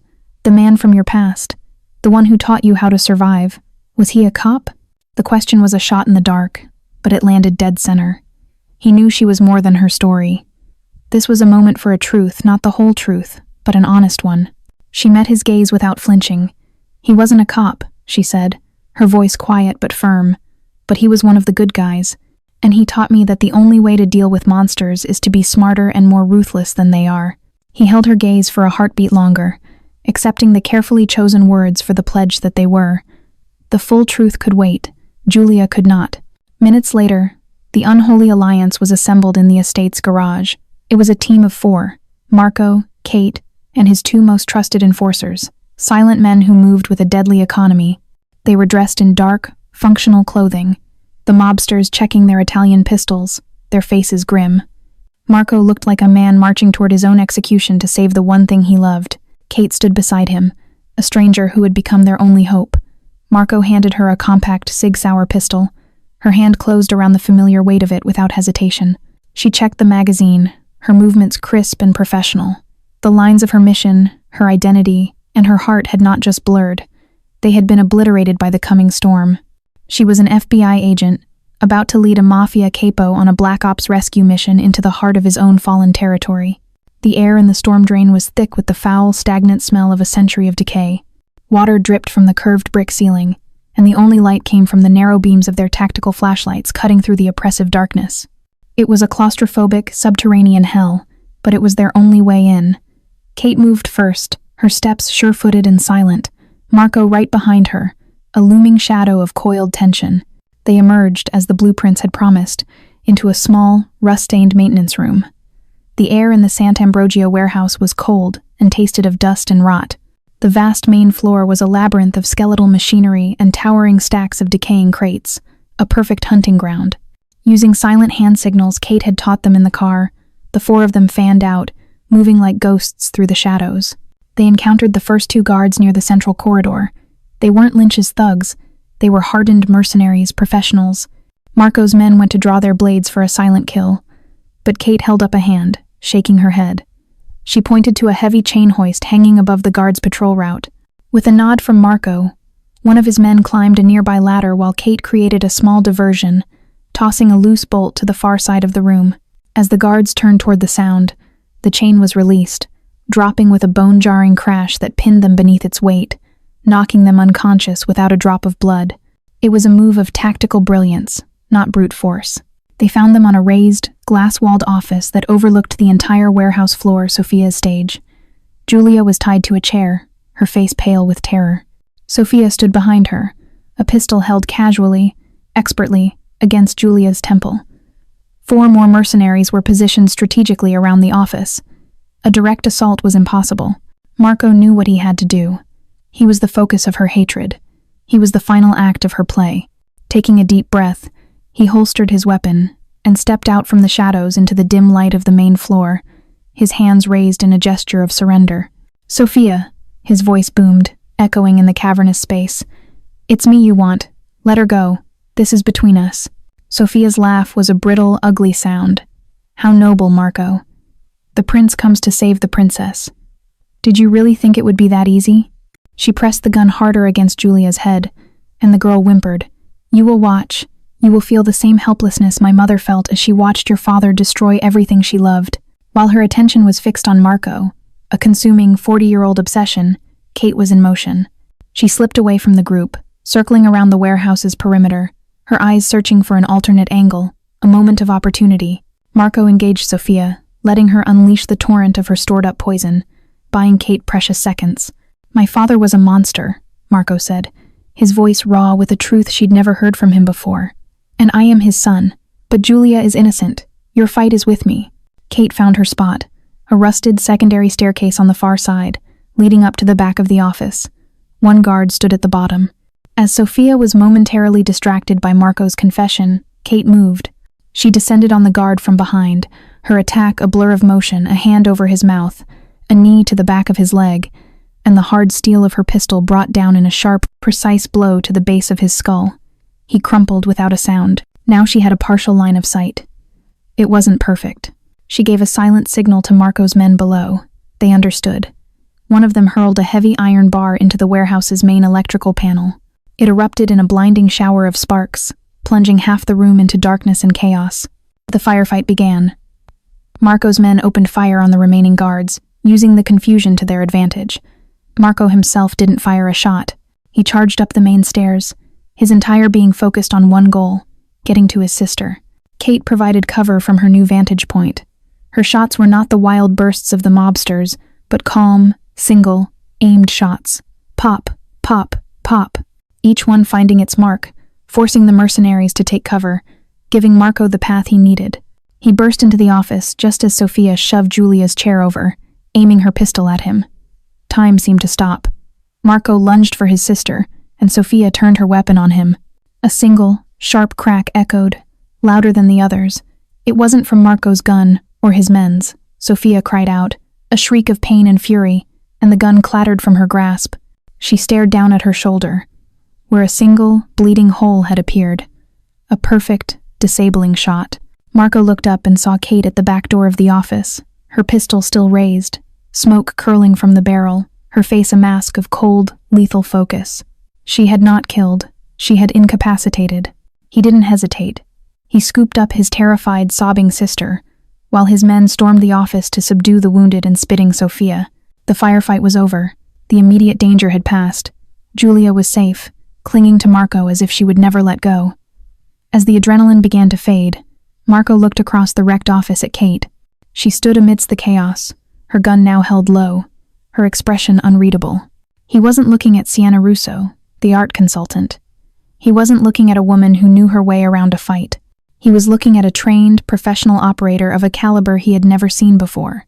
She had planned the infiltration, commanded his men, and saved his life, all with a chilling, beautiful efficiency. In the distance, the first faint wail of approaching sirens began to cut through the night. The consequences were coming. Their unholy alliance had succeeded, but Kate, the FBI agent, had just won a mob war, and the man whose life she had just saved was staring at her as if seeing her, and the truth of her, for the very first time. The piercing wail of approaching sirens sliced through the adrenaline-fueled haze. Reality was crashing down on them. Marco, still clutching a trembling Julia, moved with renewed urgency. The gratitude in his eyes was eclipsed by the cold, hard focus of the dawn. "Get her out," he commanded one of his men, his voice a low growl. "Take her to the safe house in the Palisades. No one contacts her but me." To the other, he jerked his head toward the wounded, spitting Sophia. "Deal with her. The police will find the mercenaries and the bullet casings. They will not find her." The order was ruthless, a stark reminder of the world he inhabited. He then turned to Kate, his expression unreadable. "You're with me." It was not a question or a request. It was a command. He led her through the labyrinthine warehouse, away from the chaos and the approaching lights, to a service exit that opened onto a deserted industrial canal. A small, silent motorboat was waiting. They sped away into the darkness, leaving the storm behind them as the first police cars swarmed the Sant'Ambrogio warehouse. He didn't take her to the estate or her apartment. He took her to a small, anonymous apartment overlooking a quiet, tree-lined street in a part of the city she didn't recognize. It was a ghost apartment, sparsely furnished, a place that didn't exist on any record. He sent the man driving the boat away, and then it was just the two of them. The adrenaline of the fight and the escape had now completely faded, leaving in its wake a heavy, ringing silence. The air was thick with unspoken questions, with the memory of her perfect shot, with the undeniable truth of what he had witnessed. He stood by the window, his back to her, watching the city lights.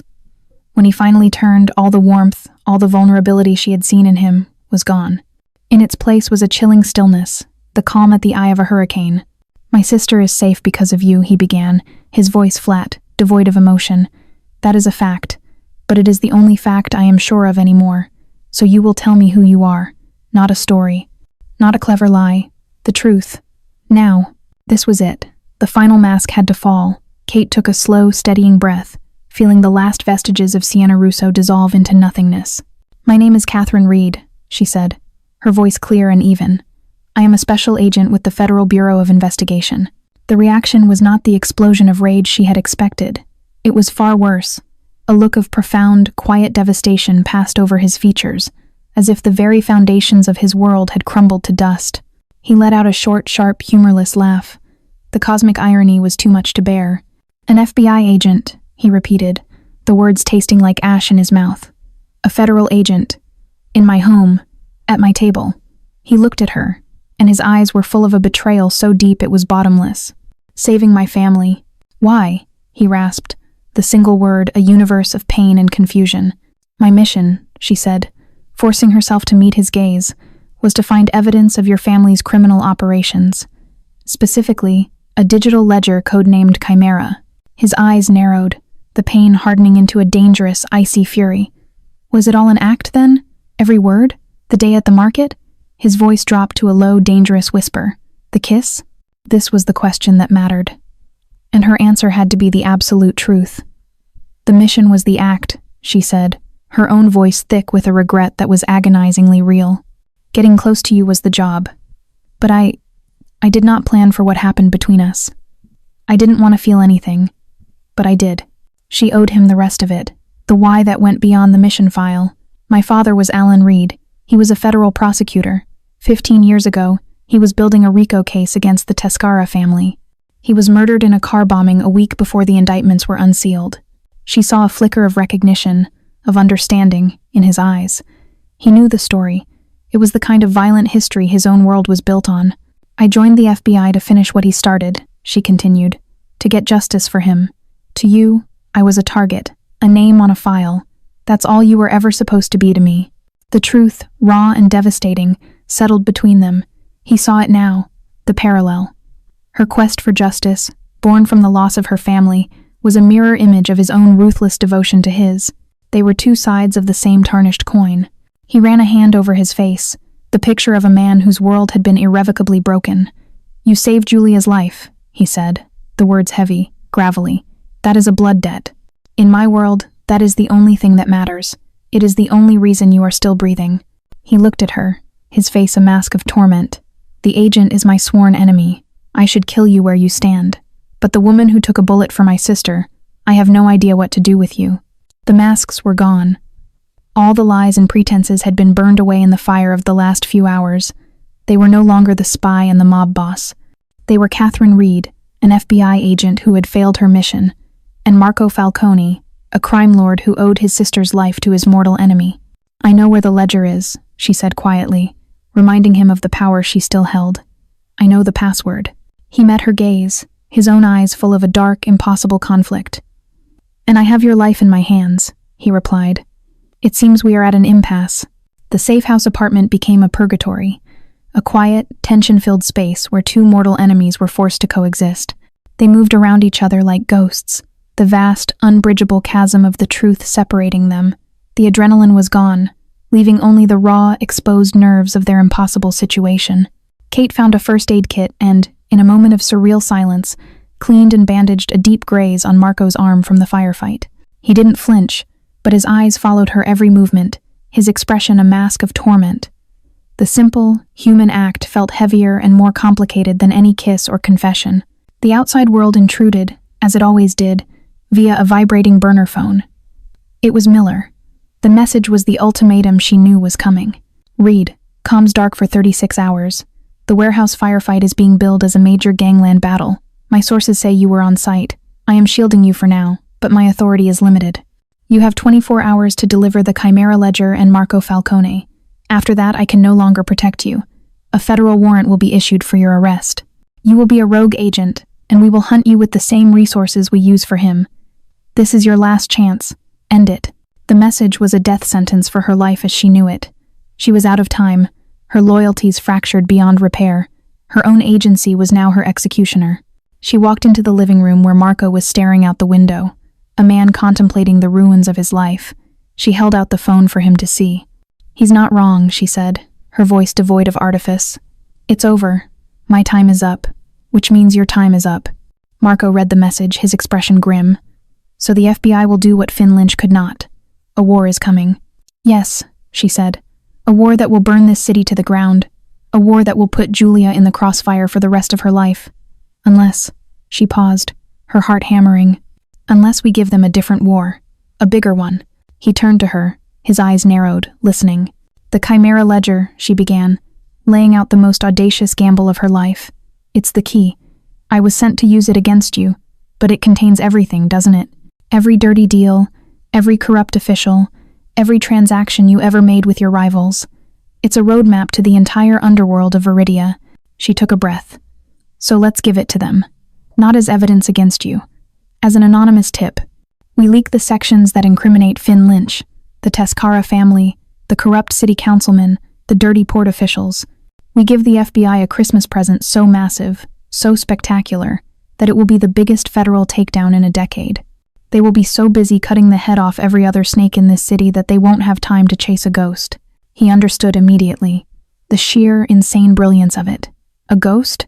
You, she said, her gaze intense. The Falcone empire goes dark. You use the legitimate parts of your fortune to disappear. You, Julia, you get a new life. A real one. You get the one thing you told me you never could have. A way out of the cage. The price for this freedom was the legacy he was born to inherit. The power, the name, the fear and respect it commanded. Everything. He would have to sacrifice his kingdom. He looked at her. truly looked at her. The FBI agent sent to be his downfall was now offering him his only salvation. "And you?" he asked, his voice rough. "What is the price for you, Katherine?" It was the first time he had used her real name. The sound of it from his lips was both a comfort and a wound. "My career was over the moment I chose to save your sister instead of arresting you," she said with a sad, wry smile. "My life as Katherine Reed is over. This is my way out too." He was silent for a long time, the weight of a dynasty on his shoulders. He thought of Julia, of a future where she wouldn't have to look over her shoulder. He thought of Luca, and the dream of a normal life that had cost him everything. He looked at the woman before him, the enemy who knew him better than anyone. "Do it," he said, his voice quiet but firm. The rest of the night was a surreal exercise in high-stakes treason. They sat side by side at a laptop, a team of 2 against the world. He gave her the keepsake box, and she removed the small brass key. She watched as he opened the copy of Dante's Inferno and typed in the password derived from its pages. The Chimera file opened, a Pandora's box of digital secrets. Together, they worked, the agent and the mob boss, meticulously curating the data, packaging the evidence that would decimate his enemies and rivals. It was an act of shared conspiracy, of mutual destruction and creation. As dawn approached, Kate isolated the final data packet, ready to send it from an untraceable, encrypted server. She looked at Marco. The heavy mantle of the dawn was beginning to lift from him, replaced by the terrifying, exhilarating lightness of an unknown future. The price of truth had been their entire world. She had sacrificed her past. He had sacrificed his future. They had paid in full. Now, as she hovered her finger over the enter key, they were about to find out if they could afford to build a new one from the ashes. In the sterile silence of the ghost apartment, Kate's finger hovered over the enter key. Beside her, Marco stood, a silent statue of tension. This was the final, irreversible act. With a soft click, she sent the encrypted data packet into the digital void, a poison pill for the entire Veridia underworld. For a moment, they just stood there, the agent who had just committed treason and the mob boss who had just signed his own empire's death warrant. They had set their world on fire and thrown away the match. Within hours, the news reports began. It was a blitzkrieg, FBI agents in tactical gear swarming the headquarters of the lynch mob, the city's most powerful councilman dragged from his home in handcuffs, the Teskera family's shipping operations frozen by federal order. Veridia was in chaos. The data from the Chimera ledger was a weapon of mass destruction, and Katherine Reed and Marco Falcone were already ghosts, vanished into the ensuing pandemonium. 1 year later, the sun was warm and gentle, a stark contrast to the cold, harsh light of Veridia. It spilled over a stone terrace perched on a cliff, illuminating the brilliant, impossible blue of the Mediterranean Sea. The air was sweet with the scent of lemon groves and salt. This was a world away from the rain-slicked cobblestones and shadowy ports of their past. Katherine, she was just Kat, now put the finishing touches on a watercolor painting of the small, colorful fishing village nestled in the cove below. The constant, vigilant tension that had defined her for a decade was gone from her shoulders. Her hair, free of any severe knot, was lighter from the Sunday. She wore a simple linen dress, and her feet were bare against the warm stone. A shadow fell over her canvas, and she looked up, smiling. Marco stood there, not in a tailored suit, but in a faded t-shirt and jeans, his hands stained with engine grease. He had spent the morning working on a vintage wooden boat in the small private harbor at the base of the cliff. The heavy mantle of the dawn was gone, and with it the storms from his eyes. They were still gray, but now they were the calm, clear gray of a peaceful sea. He leaned down and kissed her, a gesture of easy, familiar affection. "Julia called," he said, his voice softer than she'd ever heard it in Veridia. "Her designs for the new Florence Library won a university prize. She's coming to celebrate this weekend." The news filled Kat with a quiet, profound joy. Julia was safe, thriving, and building beautiful things that would last the very future Marco had paid a kingdom to give her. Later that evening, as the sun began to dip towards the horizon, painting the sky in fiery strokes of orange and pink, they sat on the terrace with glasses of wine from the small vineyard Marco now tended. The scars of their old lives were still there, the faint white line on his jaw, a barely visible silvery scar on her forearm from the fire escape. But they were no longer wounds. They were just part of the story that had led them here. "Do you ever miss it?" Marco asked quietly, his gaze on the setting Sunday, the fight, the mission. Kat considered the question, the ghost of Agent Reed. "I miss the certainty I used to have," she admitted honestly, "that the world was black and white, and I was on the right side. But I don't miss the lies. She looked at him, her heart full. I found a better truth here. She turned the question back on him. And you? Do you miss the power? Being Il Fantasma? He was silent for a moment, swirling the wine in his glass. The power was a crown and a cage, all in one, he said, his voice rough with remembered weight. Every day was a battle to hold on to a legacy I never wanted. For the first time in my life, Kat, I'm not a sun or a dawn or a ghost. I'm just a man who gets to watch the sunset with the woman he loves. The raw, simple honesty of it made her breath catch. He reached across the small table and took her hand, his thumb tracing the back of it. We are a strange pair, she murmured, a smile touching her lips. The rogue agent and the retired Don. We are survivors, he corrected her gently. You showed me that my family's past didn't have to be my future. You gave me a way out. And you, she replied, her voice soft, showed me that justice isn't always about vengeance. Sometimes it's about building something better from the ashes. He stood and pulled her to her feet, wrapping his arms around her as they watched the last sliver of sun disappear below the horizon. The ghosts of Veridia were finally at rest, half a world away. The price for this peace had been everything they once were. They had sacrificed their pasts, their names, their old loyalties. But as they stood there, wrapped in the warm twilight of their new, quiet life, they knew they had gained something infinitely more valuable. Not a stolen day, but a lifetime of them, stretching out before them like the calm, endless sea. The long, dark night was over, and together, they were ready to face the sunrise.